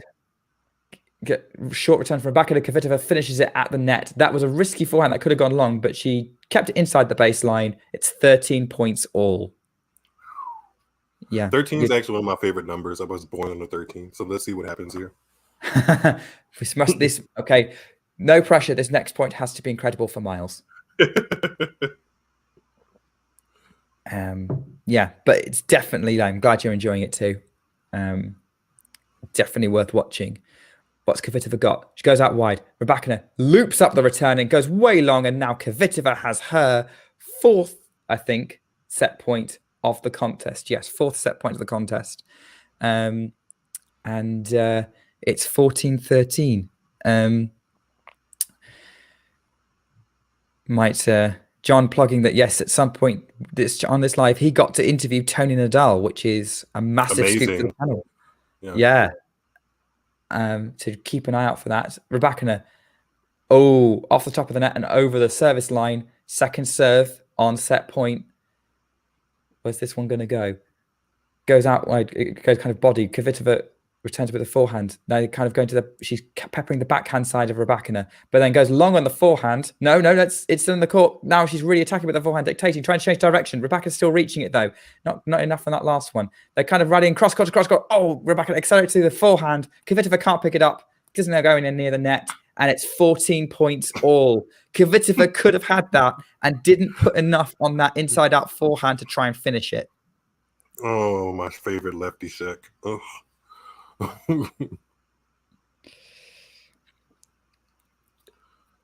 She's just been a little tentative on the forehand in this tiebreak. I mean, not tentative enough to necessarily cost her yet, but definitely had some in the middle, could have exploded more on the forehand, but just didn't. I mean, if Rybakina wins the tiebreak, we could say maybe that forehand cost her if we look back to that particular point. Yeah. You kind of have to go for it. And Kvitova has a go for it type of game. You really have to even go for it more in tiebreaks. Unless you're Novak Djokovic, but not now, Miles. Oh, forehand looped over the baseline by Rybakina off a very good return from Kvitova, who now has her fifth set point, and critically, the first time she's had set point on her serve. Mm-hmm. Rybakina had set point on her serve at one point a few points ago. She couldn't convert. Maybe Kvitova's now going to make the most of this prime opportunity she's got for herself. If she wins the point, she wins the set. If she loses the point, they would have to change ends in this tiebreak again. Given they've changed it's at 3 or 6 or 9 or and 12 or so it would be the fifth time. Here we go. Up the middle from Kvitova. First serve is in play. They're kind of running at the minute. Backhand to the Kvitova forehand. Going cross court still. Backhand, forehand up the line for Kvitova. Forehand into the net for Rybakina. And Petra Kvitová takes the first set on a tiebreak. 16 points to 14. Mega marathon tiebreak. Kvitova leads. If this match is anything to go by, we could be in for a marathon here. That was such a good tiebreak from both players, but I do feel like Petra deserved it. She did. Good question from Ghost as we wait for the break between sets. Why don't women drop shot more? I don't think these women are interested in drop shots like Rybakina and Kvitova specifically, but I do think women drop shot. I don't know why Trevisan came to my head at the top of my head when I thought about drop shots. Jabeur, Trevisan, Vondrousova has a really, really good drop shot that isn't thought of enough. Kasatkina, there we go. Yeah. Actually, I don't think I've really seen Iga drop shot. I know she can, but she doesn't use it very much. She really hasn't been forced to do anything different in her past 12 months. I mean, her A game is gotten everything she needed. So yeah, she does drop shot, just not very often because she's not pushed into it. She can just dictate it, which that was a great tiebreak. Glad to be on Talking Tennis to witness it. Yeah, I completely agree. That's one of the great things about doing this is I can like get excited about watching tennis with people. Because another person another woman that has a good job shot when she was playing well, Sofia Kenin. She has a pretty good one too. Oh yeah, Kenin, someone was kind of coming on strong. It's got to the point now where I'd forgotten what she played like. So I'm having to kind of relearn it. Hopefully she finds her stride in between. I mean, I don't think of her as a natural surface, like somebody really comfortable, but then she does have a Roland Garros final. Maybe she finds her form. Maybe she puts some matches together in this European swing and then can really show up better for the U.S. hard court swing and whatever the WTA decides to go post U.S. Open, because nobody knows yet. Petra check for a big run once. Oh yeah, we've talked about that. This does feel like a Petra run possible.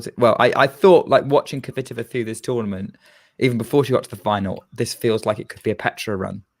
I think that's also why I relate to her though. Like she's a lefty. She hits how I like to hit the ball, and she's never been like a super 15-20 match streak kind of girl.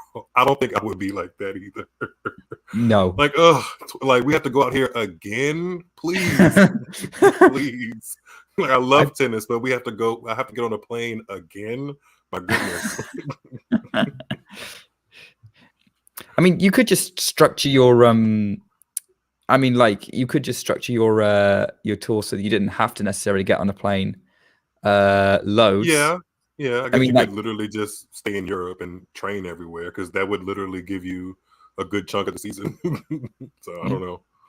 Hey Max, yeah, I agree, and I think actually, hey, you could literally base yourself in the UK for a month if you just did the UK grass court swing, not as a WTA player. This is a good point from Ghost about Coco Gauff.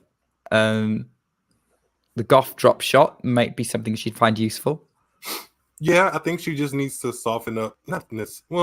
She needs to find her range on that forehand wing, because I think a forehand drop shot would be good. I really do think it would be good in her game.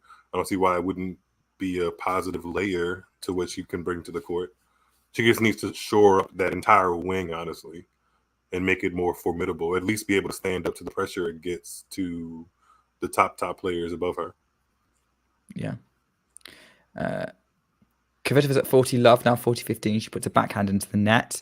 I'm trying to work out what NOLA means. New Orleans, Louisiana. Oh. It is the coolest city in the United States. It absolutely is. Max, you timed your shower very poorly. Did neither player? Just by the fact that we're 40 love in the first game of the second set, neither player took a bathroom break in between that set. No, they're keeping going with the fast pace. Interesting. I guess they aren't physically too tired, because that, like, the longest rally I believe was 15 strokes. So yeah. Oh, I need to update the banner. It's game Kvitova with a forehand winner. So she takes the opening. She maintains the momentum from the tiebreak. It'd be interesting to see how Rybakina responds in her service game now. I would imagine she'll be pretty stable. I don't see. She's not usually the type of player who, like, she's not like a Sabalenka who gets. Yeah. She doesn't really fall off a cliff. No. Or she doesn't now anyway. She might have done earlier in her career. I wonder how Clara Burrell is it Clara or Claire Burrell is feeling? Because that's who knocked out Rybakina in the first round of the U.S. Open. Yeah. I think it's Clara. I wonder what she's doing. Wasn't Clara Burrell someone at one point who was like pretty hyped, like as a youngster? I believe she's a French WTA player, and for whatever reason, the French get a whole bunch of hype, and then not much happens thereafter. At least in the past 20 years that I've been watching tennis. So sorry, French people. Because when was the last French? Oh well, Bartoli is I think Bartoli is the last French man or 10 woman years to ago. win. Yeah, last French player to win a slam. Yeah. And then they had Resmo in 06, which wasn't that much before that. And then Mary Pierce was the last French player to win the French Open in singles. Obviously, I think they've had some double success with Mladenovic and Garcia. The Czech Fruity sisters. Oh yeah, if there's any Czech people watching, can you tell us how to spell Pjorcht? Because I've tried to Google it and not having much How luck. to spell it? It's P-O-J-D. I think that's what I always see. Like on That's what I see, yeah. But I couldn't remember. Like, well, I feel like I've always seen, but then I was thinking about it, like, is that it? I think it translates to like an aggressive yes or come on in Czech. Yeah. Yeah. I love Kvitova's return, by the way. I like how she like puts her racket like on the ground. She looks very intentive. Like it just looks very ready to pounce. And after all my comments about Rybakina not crumbling straight after a tie break, she's love 40 down after, some great returns from Petra Kvitova. So let's see if Rybakina can dig herself out of this. Goes out wide with the first serve, keeps it in, tries to dictate with the backhand. Passing shot attempt by Kvitova, but goes wide, and it's 15-40.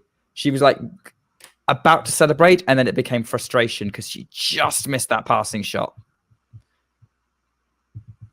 It was a thread the needle situation because Rybakina was right at the net. No, you can see she's like, oh, just missed, and she's a little bit annoyed with herself. But it was worth a go.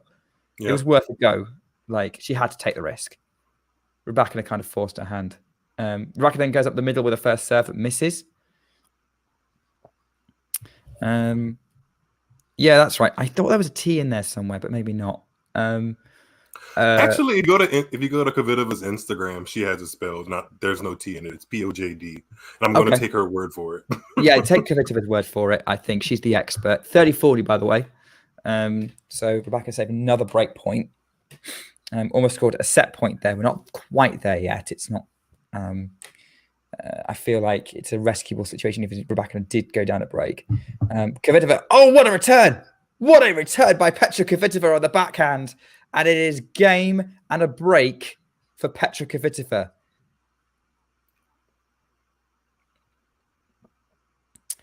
Yeah, she could have won. Yeah. I'm not entirely... She could have won a couple more. But of course, the ones she won were over my favorites, or more of my favorites than Kvitova. Yeah. And then you also have to... you kind of have to... I think take into account, you say Kvitova won in 11 and 14, and then apart from the Bartley one in the 13, which I don't know what happened to Kvitova in that tournament, like it was Serena the rest. I think she lost to Kristen Flipkins. I think she did. How? A slice can really outdo you on grass. That is true, but like I remember, like Flipkins came to the semis, like oh great, because I remember. I think that was the year. I think Kvitova was one of her upsets. I think. And then she got taken apart by Bartley in that semi-final. Yeah. Completely taken apart. So. And Kvitova also has a loss. When she was defending champion in 2014, she lost on grass to Jankovic, which was a little bit surprising because Jankovic hadn't done too much. Well, I think Jankovic had made the Indian Wells final in 2015 that year. So she had a certain level of confidence, but on grass, you heavily support Kvitova in that matchup because Jankovic wasn't a fan of grass. Too much, at least. Yeah. Kvitova put a forehand into the net for 15-all in this service game for her. Yeah, but like even if she wasn't having these inexplicable losses, I do think if you had a Serena Petra rivalry at Wimbledon, Serena would probably have won every time. Well, she did. They met twice. They met in 2012 for sure, and I think they may have met in 2010 too. Yes, in the semis. 2012 was a semi for sure. And 2010 might have been a semi as well, because I think 2010 was the year Kvitova was like, "Yep, I'm here." Yeah, that was the year she really showed up. I mean, 2011, like I feel like she probably should have won the world. She could have got world number 1 in 2011. She was only a few points off Wozniacki, and it's just really unfortunate that she didn't. Like, if you look at her results, had she won, had she beaten. I think she did win the WTA finals. I think had she won the Australian Open semifinal in 2012, against Sharapova, she would have left that tournament world number one. Even if she had lost the final, I think she would have left as world number one. What would have Azarenka Kvitova final in Australia been like? I like their matches. I'd like, because Kvitova is not too far and away from Rybakina, but I feel like she handles Kvitova's pace a lot better and really requires Kvitova to rally more. Like a 15 stroke rally versus a Kvitova and Azarenka match wouldn't have been too out of place. Whereas in this matchup, it kind of is. Interesting take from Brandon here. Wouldn't be necessarily wrong. Miami's definitely a good indicator for Wimbledon, but it's 30-all after Rybakina has hit a lovely inside-out backhand winner to put the Czech under pressure. So maybe we'll come back to this point. Second serve for Kvitova. She's not in the driving seat just yet, or at least she's in the driving seat, but she's not put her seatbelt on, which is a silly decision, really. And goes up the middle with the serve. They're trading cross court. Rybakina goes for a big forehand and wins the point. Big forehand, risky winner. 30-40, opportunity to break back. Kind of like how the end of the first set went when Kvitova broke Rybakina to serve for the match, then Rybakina broke straight back. Yeah, that was fascinating. So here we go. Break point chance for Rybakina to get back on terms in this set. In terms of like being back on serve, obviously. I just saw that forehand on the line. It's probably one of the best forehands she's hit in the last 20 minutes or so. Very much an Elena Rybakina special. Kvitova doesn't finish with the forehand. Rybakina comes in, tries to scramble it. Kvitova goes right back at her with the volley and wins the point because Rybakina can't control it. Wasn't really able to control it. It was a really awkward spot for her to try to get to because she had to kind of turn around. And it's deuce. Well saved from Kvitova. Despite maybe not finishing it when she could have. Didn't read Rybakina great there, but again, that sort of cat and mouse at the net, she handled pretty well. I like Kvitova's offhand on her forehand. I don't know why that's a recent thing I'm like into, like how players' offhands look, but I like Kvitova's offhand. Ace from Petra Kvitova, advantage. And suddenly, when it was looking like Rybakina might break back, it's only a fourth ace of the match, interestingly. Despite the sort of these short points, Rybakina's been able to get her racket on it more often than, like, way more often. Which is interesting. We're at 1 hour 21 for the match, and Kvitova serves out wide. That was a really good ace, by the way. Really, really good. Kvitova finishes at the net. Really awkward situation because she had to try to avoid touching it, but puts it in the most awkward position possible herself and holds for 3-love. That's how you want to, that's really how you want to follow up a really tight tiebreaker. Jumping on your opponent, consolidating the break, and really setting yourself up for success in the second set.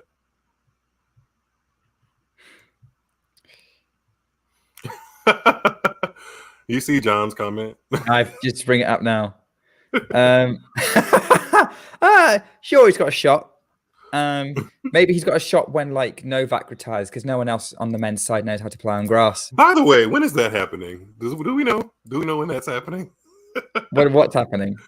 The Jovic. Oh wow, my Apple Watch told me that was an interesting question I posed. But Novak Djokovic retiring.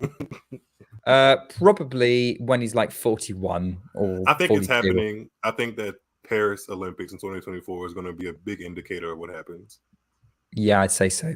But I think he'll be like a Federer. He'll play until he's pretty much 40, and then eventually his career is going to be ended by an injury that he can't recover from, like Federer. I don't see it that way. I mean, he's had injuries in his career, but for the most part, they've been slight or been able to work through. I don't see him retiring because of injury. I see him retiring because there's not much else for him to accomplish. I mean, you could say that. I mean, or he retires because he wants to go into political stuff for Serbia. I think he's a little bit too competitive for that at the minute. I don't know, because I would have said the same thing about Federer. Federer didn't really have I can only think of one or two big injuries Federer had before the one knee. before the knee killed his career. And yeah, Djokovic has had the elbow problem. He had one big one back in 2017. I don't know what. I think pretty much any even if I think about the last two big players. I mean, Sampras and Agassi. Didn't they pick up injuries that effectively ended their career? I remember Agassi at the U.S. Open could barely move in his last tournament, but he also was for a tennis player in a certain age group where he probably should have been considering retirement. And Sampras went out in almost the best way possibly because he got the last slam before he realized that the other guys are just getting better and the game is getting different. So I don't know. I feel like maybe Djokovic will have something like that, Yeah, it's kind of like one of those things of like you either stop because you can't, or you stop because you don't love it that much anymore. Yeah. And I don't see Djokovic not wanting to yet. Unfortunately, I agree. Yeah, I mean, why would you? If you're the best player in the world at 36, he gets back to world number one after Miami. So I mean, yeah, it kind of would be, yeah. But then I mean, he could pull an Ash Barty and be like, you know what, I'm done. No, I don't think he'd do that until Rafa stops. I think when Rafa, and it also depends on how this rivalry with Alcaraz develops as well.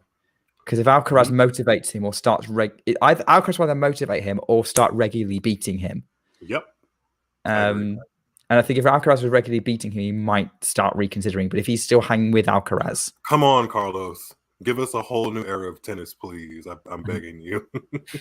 Having said that, of course, he did lose that epic against Yannick Sinner last night. So that was such you a have good to put match. Sinner in that. Yeah, I tried to stay up for that, but it got to, I think, the second. Sinner broke at the second set around about 2 a.m. my time, and then I fell asleep.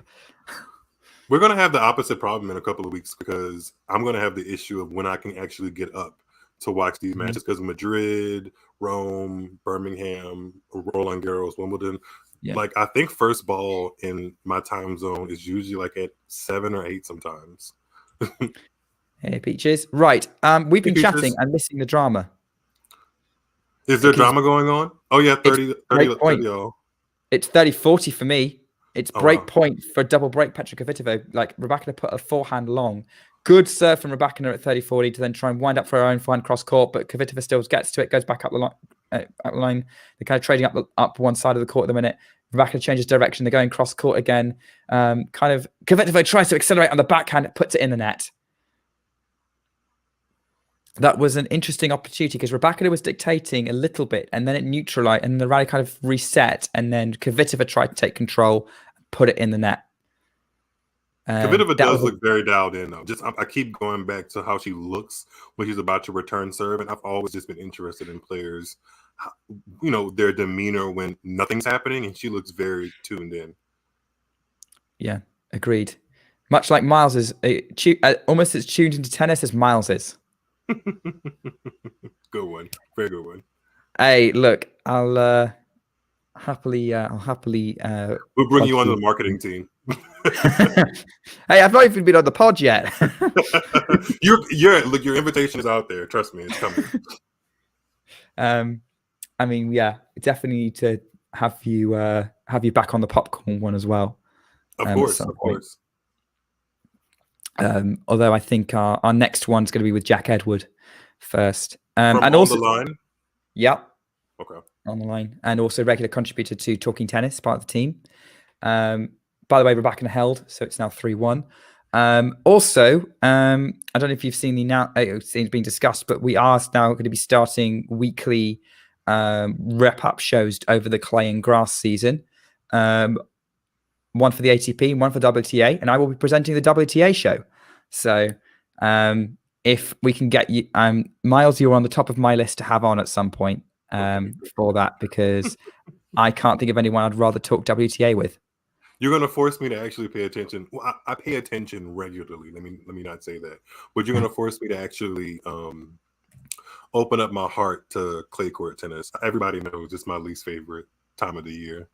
But I still watch because I'm a tennis fan. But as far as how the point construction goes and all of that Clay usually has just not been like, oh my God, I love what's going on right now. But I'm going to try my best for you, Nick. Oh, thank you. I mean, like I could wait for grass, I suppose. I mean, how do you feel about grass? Grass is my favorite, my absolute favorite. Some of my best matches that I've ever watched have been on grass. Yes, thank you. Grass is an underloved surface. I mean, also I did grow up watching it. Let's be honest. Like in the UK, like I only watched Wimbledon as tennis until I discovered that there was a wider tour in about 2008, 2009. Like, oh, there's other I think it's when I discovered Roland Garros. I was like, oh, I know it was the Australian Open. It was either Roland Garros 07 or Australian Open 08 that I discovered. And I was like, oh, cool, there's more. But yeah, I grew up with grass. So of course I'm a little bit biased, but I do prefer a faster court to watch as a general rule. Although I like long rallies on a fast court, which are rare. So you like the Simona Halep style, but on grass? Is that like a happy medium? Yeah, kind of. I mean, look, you know who my favorite players are, so I tend to prefer something a little bit different to the Halep.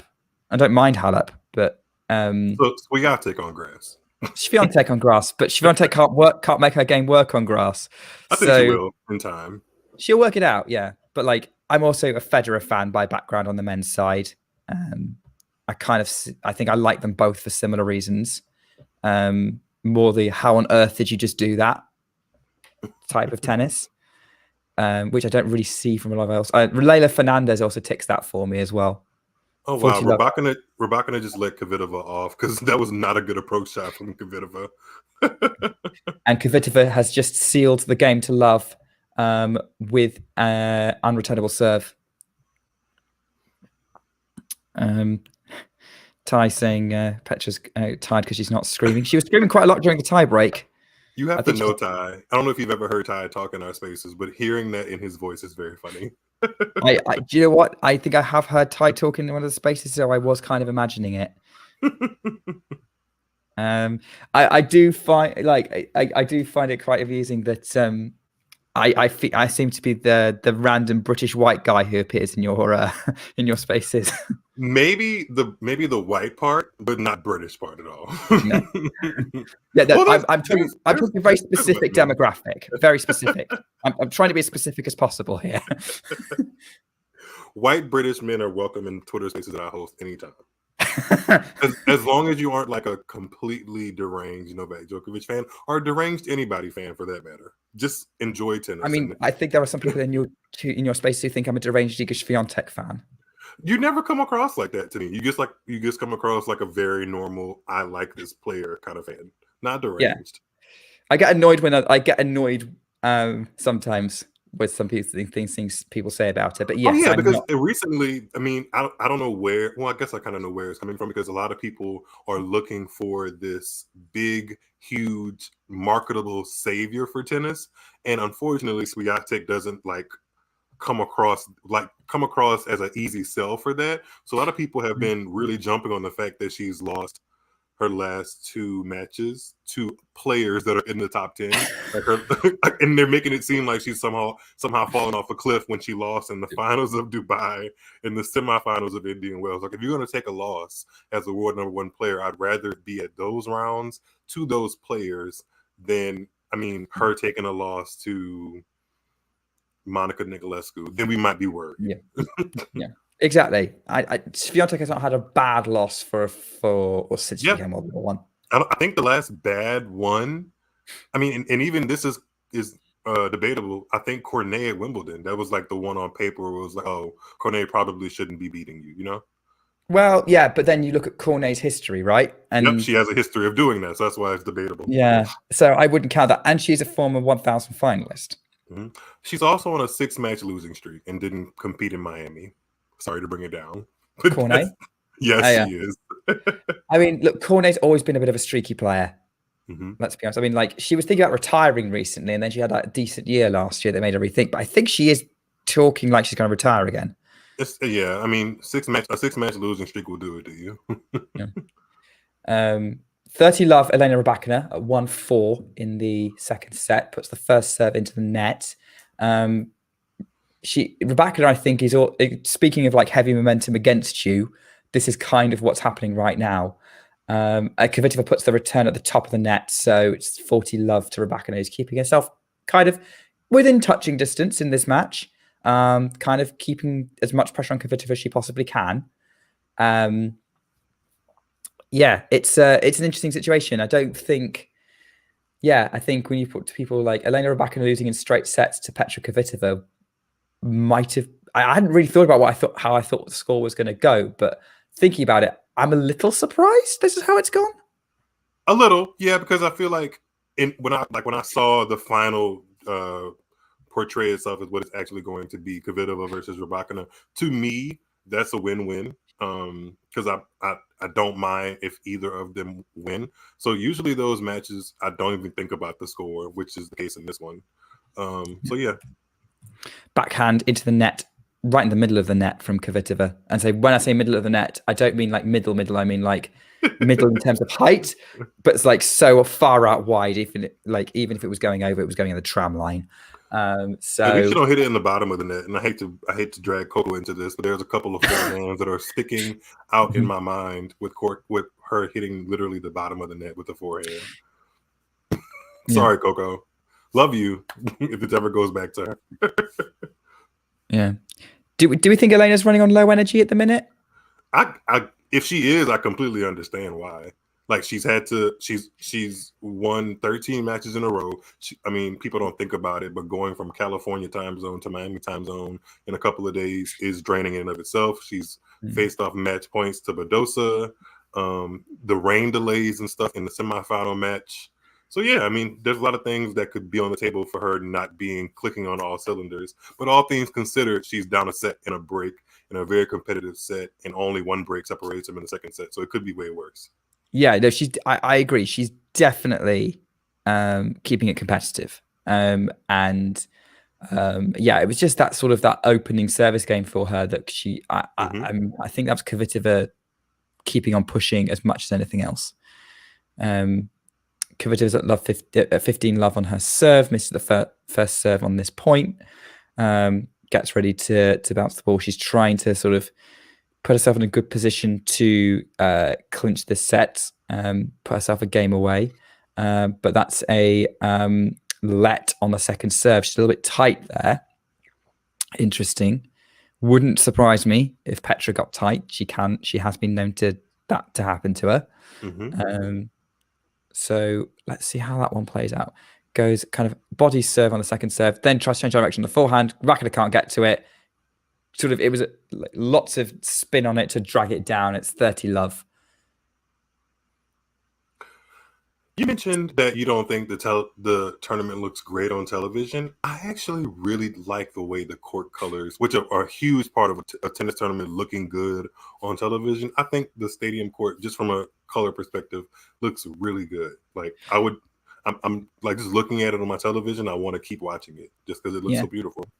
Yeah, I love the court color. Court color's not the problem. I'm just looking at sort of the wider ground setup. You don't think those comfortable looking seats make up for it? Because those seats, I'm sure they're thousands of dollars, but they look very comfortable.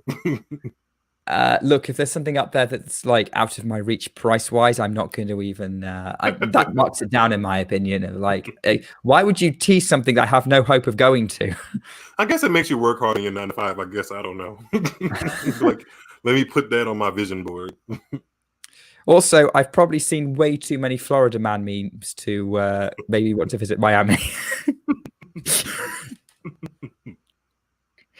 Sorry to anyone who's from Florida who might be watching. I feel like people from Florida should be very, the thick skin should be there by now. Because if you're from America, people always rag on Florida. You mean thick like a gator? Yes, exactly. Maybe not as rough. So 5-2 Kvitova. So she's one game away. Rybakina's going to be serving next to try and avoid losing straight away and losing by 6-2 and put the pressure back on Kvitova to serve it out. But effectively, Kvitova's got 3 games to close it out, but 1 will be on her serve. I like the fact, let me knock on some literal wood here. But Kvitova winning this trophy is kind of peak WTA. Who knows who's going to win it? But at the same time, Kvitova is former world number 2 in the world, 2-time Grand Slam champion. She's a notable name enough for people to just be like, who the hell is that? It's not the same as Camilla Giorgi coming through and winning a Masters 1000. Yeah, what was that?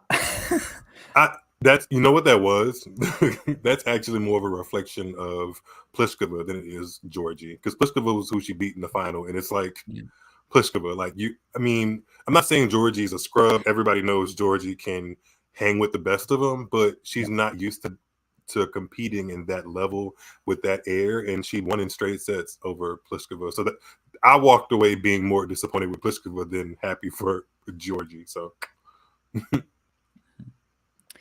I mean, I know who the Supremes are. Can you sing a song from the Supremes? I have no idea. I probably know the song. They probably know one of their songs. I wouldn't be able to tell you if it was by the Supremes or not. That's the extent of my music knowledge. I know songs, and I couldn't tell you who sang them. Ghost is really funny. Wow. I mean, I wouldn't call her a scrub. It wouldn't call her a scrub. She's the queen of underperforming when given the opportunity to show her best. She's the queen of that. That's what she is. Yeah. That's a fair way, because I do think that she's a great ball striker and she has got some good wins under her belt. Who else did she beat on that calendar run? Like, I feel like she beat someone. I actually think she beat Pegula. I think she did. That was before Pegula was good. Well, it was 2021, so we were getting there. Yeah, it was getting there.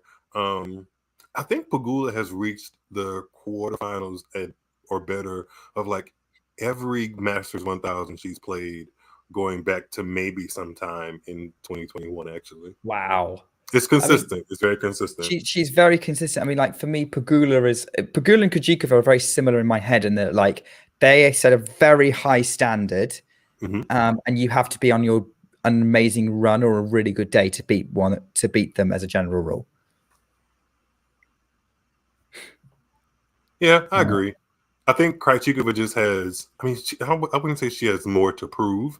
I just think Krejcikova, well, in a way, she does, because I think if she wants to be considered as right up there with the big four, her ranking needs to show it. One, and the big moment, she has to be coming out on top. So we will see. The same with Pegula too, actually. Yeah, I think that's a fair assessment. Right, 15-30 on the Rybakina serve as Rybakina puts a ball into the net, and Kvitova is now 2 points away from winning the Miami Open, and returns well. Pegula loops a forehand. They're going cross court at the minute.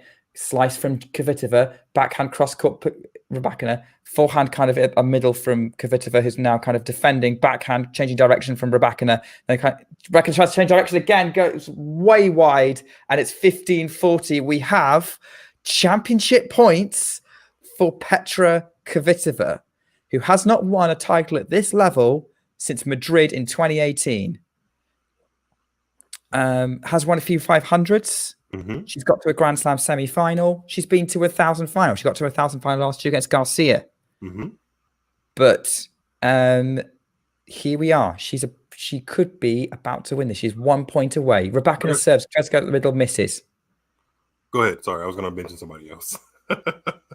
Yeah, maybe mention that in a minute. Like, it's a second serve for Elena Rybakina, and goes up the middle again. Kvitova sort of hooks the forehand up, puts it, make it really awkward, bounces really high. They're kind of running cross court. It's way long for Rybakina, and Petra Kvitova, mouth open, almost in disbelief, hands in the air. She has just won the Miami Open. What a twist. Not a massive surprise, but such a good news story for tennis right now. It's lovely to see Petra Kvitova back on top. Elena Rybakina looks a little disappointed. She should be, but you know. She should be. I mean, yeah, after having 4 or 5 set points, I'd be a little surprised as well. And I think Kvitova is also surprised because she's historically never done well in this part of the season. Like, she may hit a quarterfinal, but Miami and Indian Wells is definitely not where she gets she's made a lot of her prize money. So it's good to see that this is her shining moment in the States. Really good to see. Yeah, I agree. I agree with Max. I thought it would be an epic 3-set, or especially after that first set tie break.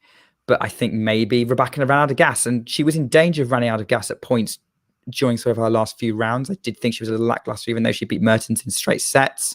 She had that Badosa match that probably took a lot out of her. And yeah, I think she obviously just had a little bit more than Pegula, but Pegula probably pushed her a little bit. So yeah. What do you mean at the moment? WTA's always been unpredictable. Unless Iga Swiatek's winning. Ghost is blaming Pegula. Pegula definitely should have at least taken the set off of Rybakina. She should have. And if Pegula is across the net from Kvitova, completely different match. Very different. Yeah, well, there'd be a lot longer rallies, a lot more pressure on Kvitova. Kvitova might still have won it though, but it would have looked very different. It would have been longer rallies. Very, very different. Oh, they're showing a girl trying to get an autograph from Kvitova, like in the middle of her. Oh, she turns around to give it to her. Oh, wait, is she going to give it to her? This is awkward. Wasn't that predictable when Serena reigned? No, but then Serena stopped reigning about 2017. That was when the end of her her reign happened. Actually, the WTA wasn't on the. Yeah, I mean, there were spotty moments, but if you just look at the Grand Slam champions, literally the very first Grand Slam that Serena could not compete in because she was on maternity leave, Ostapenko won. Yeah. And I mean, in hindsight, that pretty much says everything you need to say. Like, Ostapenko's never gotten back to a Grand Slam final. She's gotten to a semifinal, but that really has been the shining moment of her career so far. So, and then later on in that year, Sloane Stephens wins a Grand Slam after being out for months with a foot issue or surgery. So, yeah. So actually now, it's not that unpredictable compared to that period because at all. No, because everyone who has won a big title, of say 1,000 and up, has won a Grand Slam. Okay, bit cheating to say Sabalenka in Australia because that was her first Grand Slam, but it wasn't exactly an unexpected Grand Slam title. Yeah, Kvitova inserting herself into the picture here is not a massive surprise to me, and we're still seeing the same kind of names crop up in sort of the latter end of tournaments. It'll be very interesting to see what kind of name, whether we still see the same names appearing in the deep end of the clay tournaments. I mean, Kvitova is very comfortable in Madrid, so I think that's where you should keep an eye on her as far as continuing the success. And I think she's been to a Stuttgart final before, maybe possibly. I think so, yeah. Or won a couple of matches there to go deep. But Stuttgart is a very tight and strong draw. So whoever wins there usually is playing well, but the conditions are such an outlier usually, or are such an outlier to Roland Garros just a couple of weeks after that. So. But then we've just mentioned, Kvitova is a semi-finalist at Roland Garros in like the slowest, coldest conditions. Yes. She's a good player, regardless. And I think the misconception is that, I mean, I don't disagree with anybody that says WTA is unpredictable, because there's plenty of stats to show that anybody can win on any given day. But I'm the kind of person that looks at it as more on the depth side. Like there's depth and the margins are very, very slim. So it really is a toss up very often on WTA Tour. Yeah, I'm of the same opinion. And you're not getting people outside the top 20 winning loads. It's still very much confined to an elite group, like a top 16. That's okay. It's not a top 4, but it doesn't always need to be. Yeah, it doesn't always have to be. I think the women have over the past couple of seasons, we've seen some really big marquee names have big ebbs and flows, and that those ebbs and flows are showed up in their rankings. So sometimes they show up unseeded or lower seeded, whereas on the ATP side, that doesn't happen that often. Like, I think the only recent, because of the big three existing, that hasn't happened that often. But the only Grand Slam champion I can think that's like lurking as a wild card or unranked person is Dominic Thiem, and he hasn't been able to find form at all in 2023. So that from like Andy Murray. Andy Murray. Sorry, Andy. Sorry.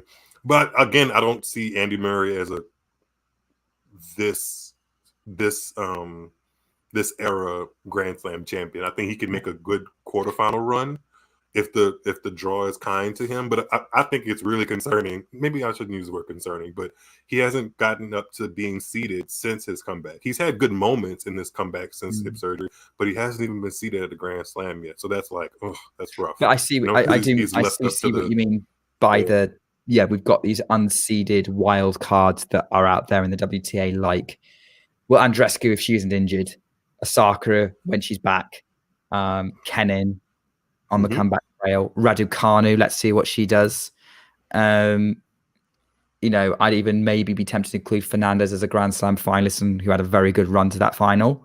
Danielle Collins. Yeah, there's a lot of players that are just in that anywhere from like outside top 20 to like 60 almost, and even below that have really decent resumes, where on the men's side, if you look at 25 to 60, those guys don't have impeccable resumes or standout moments on their resume. No, I think it's right, which is one of the reasons why WTA is so great, because you can get great matches from round 1 onwards, whereas I often find a men's event doesn't warm up until round 3. Yep, for a lot of it. I definitely agree. So all about that for me. I will we'll have to see how it goes. But yeah, going back to this match, what do you think was the key to Petra Kvitova's victory today? She actually had less unforced errors than Rybakina. I think they just showed a stat of 24 to Kvitova's 14. Anytime Kvitova can keep around that low double digit or even lower than single digit range, she's usually playing well. And that's what she did. I feel like she created moments for herself and really hung in there in that really that 20-minute tiebreak. So I think that was the difference. Whoever would have won that tiebreak would have mentally had an edge in that second set, and Kvitova just kept it going. I like the fact that she stayed on court, didn't go change a top or go to the bathroom. She just really kept all that momentum into the second set. So it was good to see. And Rybakina, I don't blame her, even though she's not the queen of emoting or letting us in. Just from her body demeanor and the way she was constructing the points, you can tell that she's a little bit tired.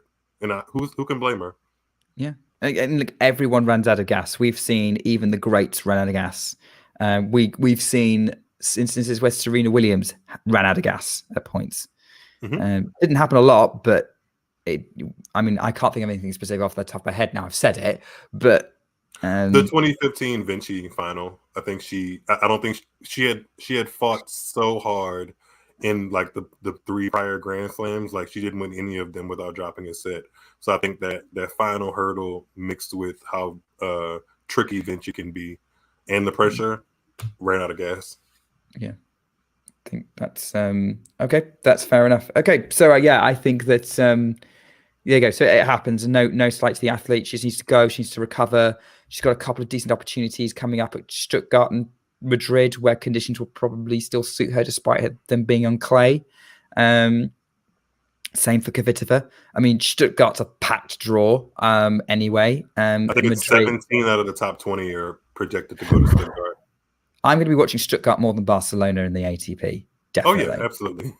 Absolutely. Also, that's a tournament I thought that looks like an interesting vibe watching it. I don't know whether I'd be like, I'm desperate to hop on a plane to visit, but it feels like kind of a very sort of like the kind of vibe you would have at an ATP finals or a WTA finals. Stuttgart, you mean? Stuttgart, yeah. Yes, I don't know. I don't remember the vibe being great last year in 2022 because I feel like it was in the early part of the pandemic still, or people were still kind of coming at the end of it. Yeah, people were still kind of tepid, but hopefully it's really packed out for 2023. I know in 2021 it was very cold because it's indoors. Yeah.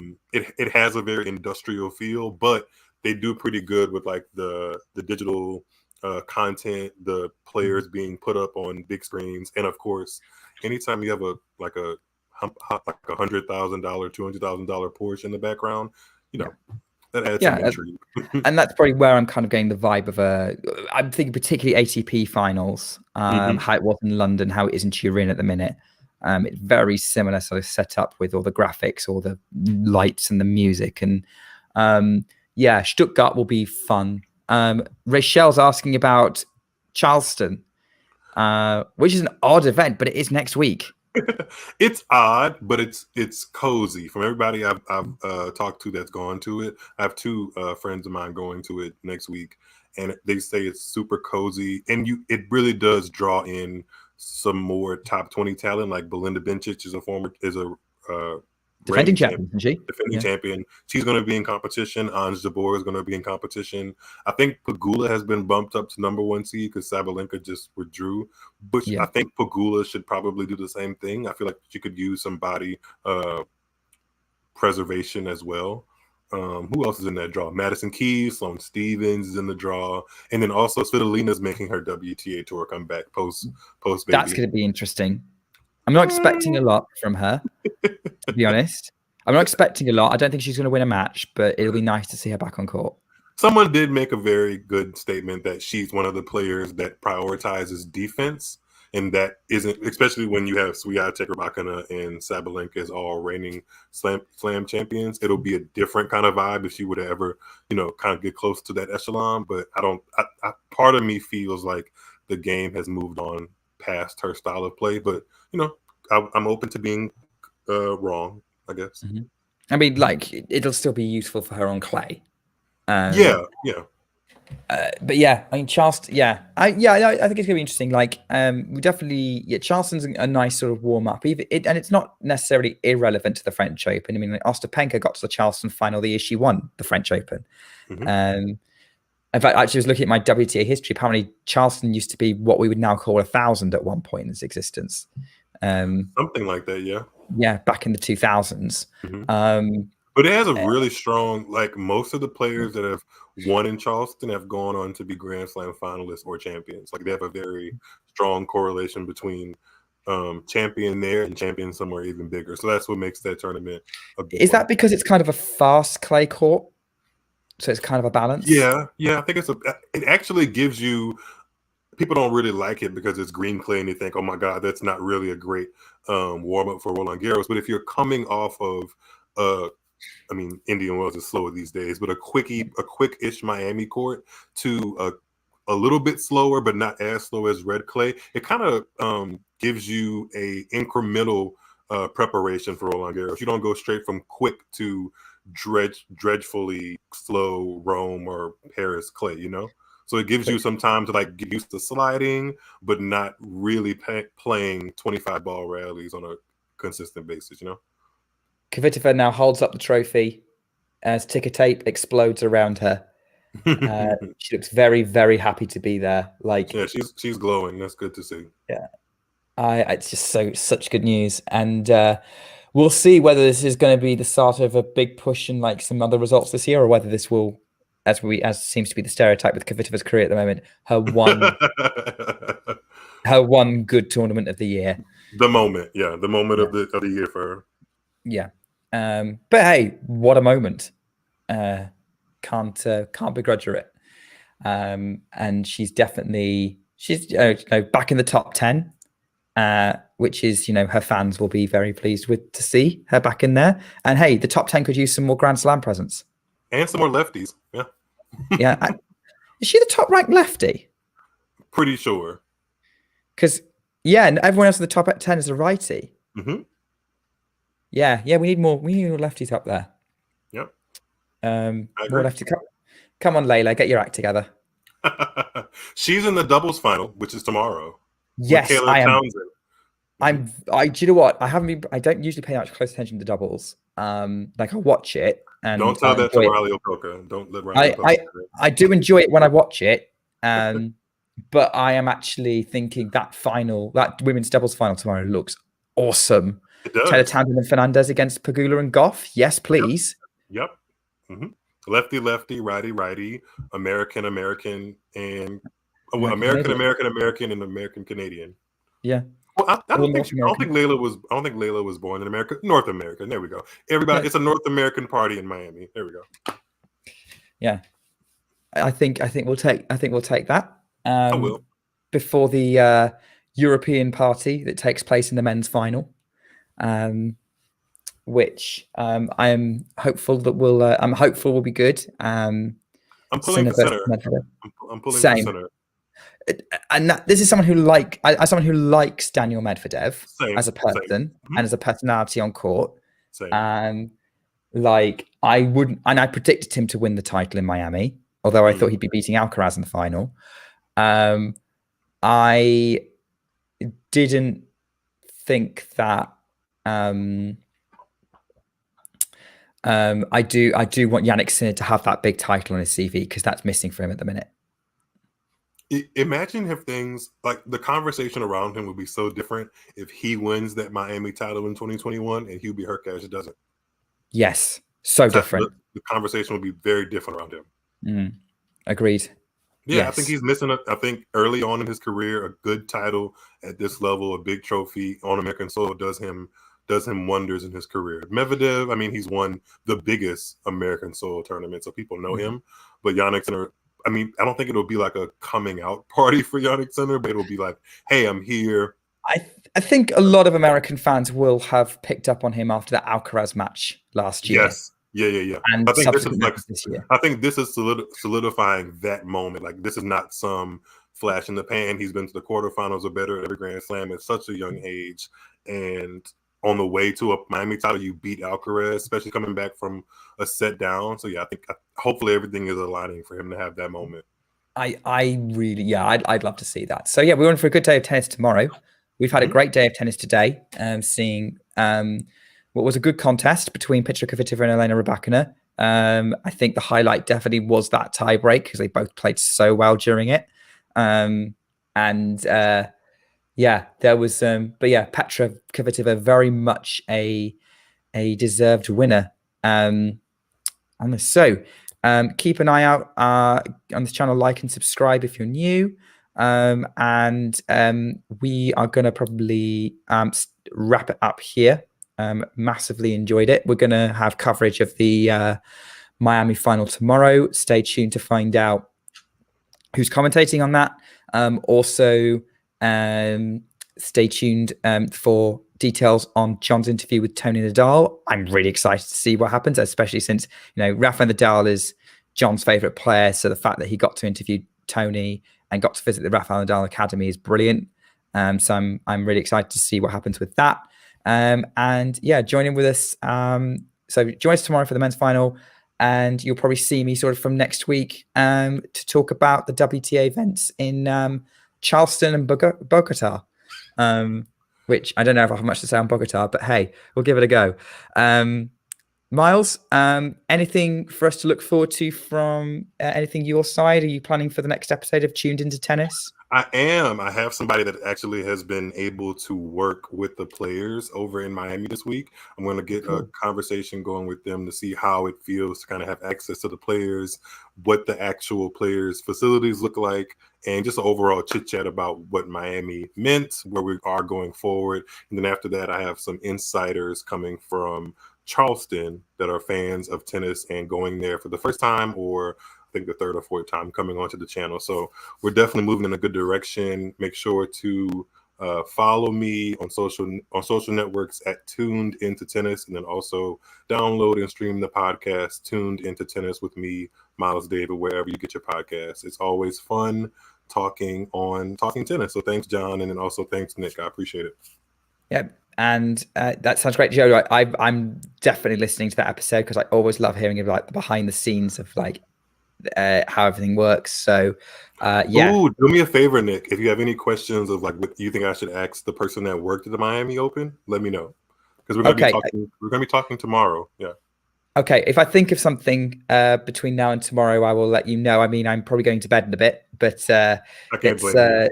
It's 10 past 10 in the UK. But yeah, I definitely going to be checking that out. And I'm assuming you'll be back on Talking Tennis at some point. Yeah, from my side, again, keep an eye out for anything we're doing here. Popcorn Tennis Podcast. We're going to be, as I said, we're going to be recording myself, Shrihari, and Jack. We'll talk about our thoughts on Miami. We're also talking about recording an episode discussing the next generation of ATP and where we think their ceilings might be. So keep an eye out for that as we're planning it. But yeah, that's all of our stuff. Follow me at Nick_B Carter on Twitter. That's the only social network you'll really find me. You'll find it difficult to find me anywhere else. If you do, don't know how. I will, and we'll speak to you soon. Hope you had a good day at the tennis today. Good talking. Take care, guys. See you soon. If you enjoyed this video, make sure you hit that like button. Don't forget to subscribe.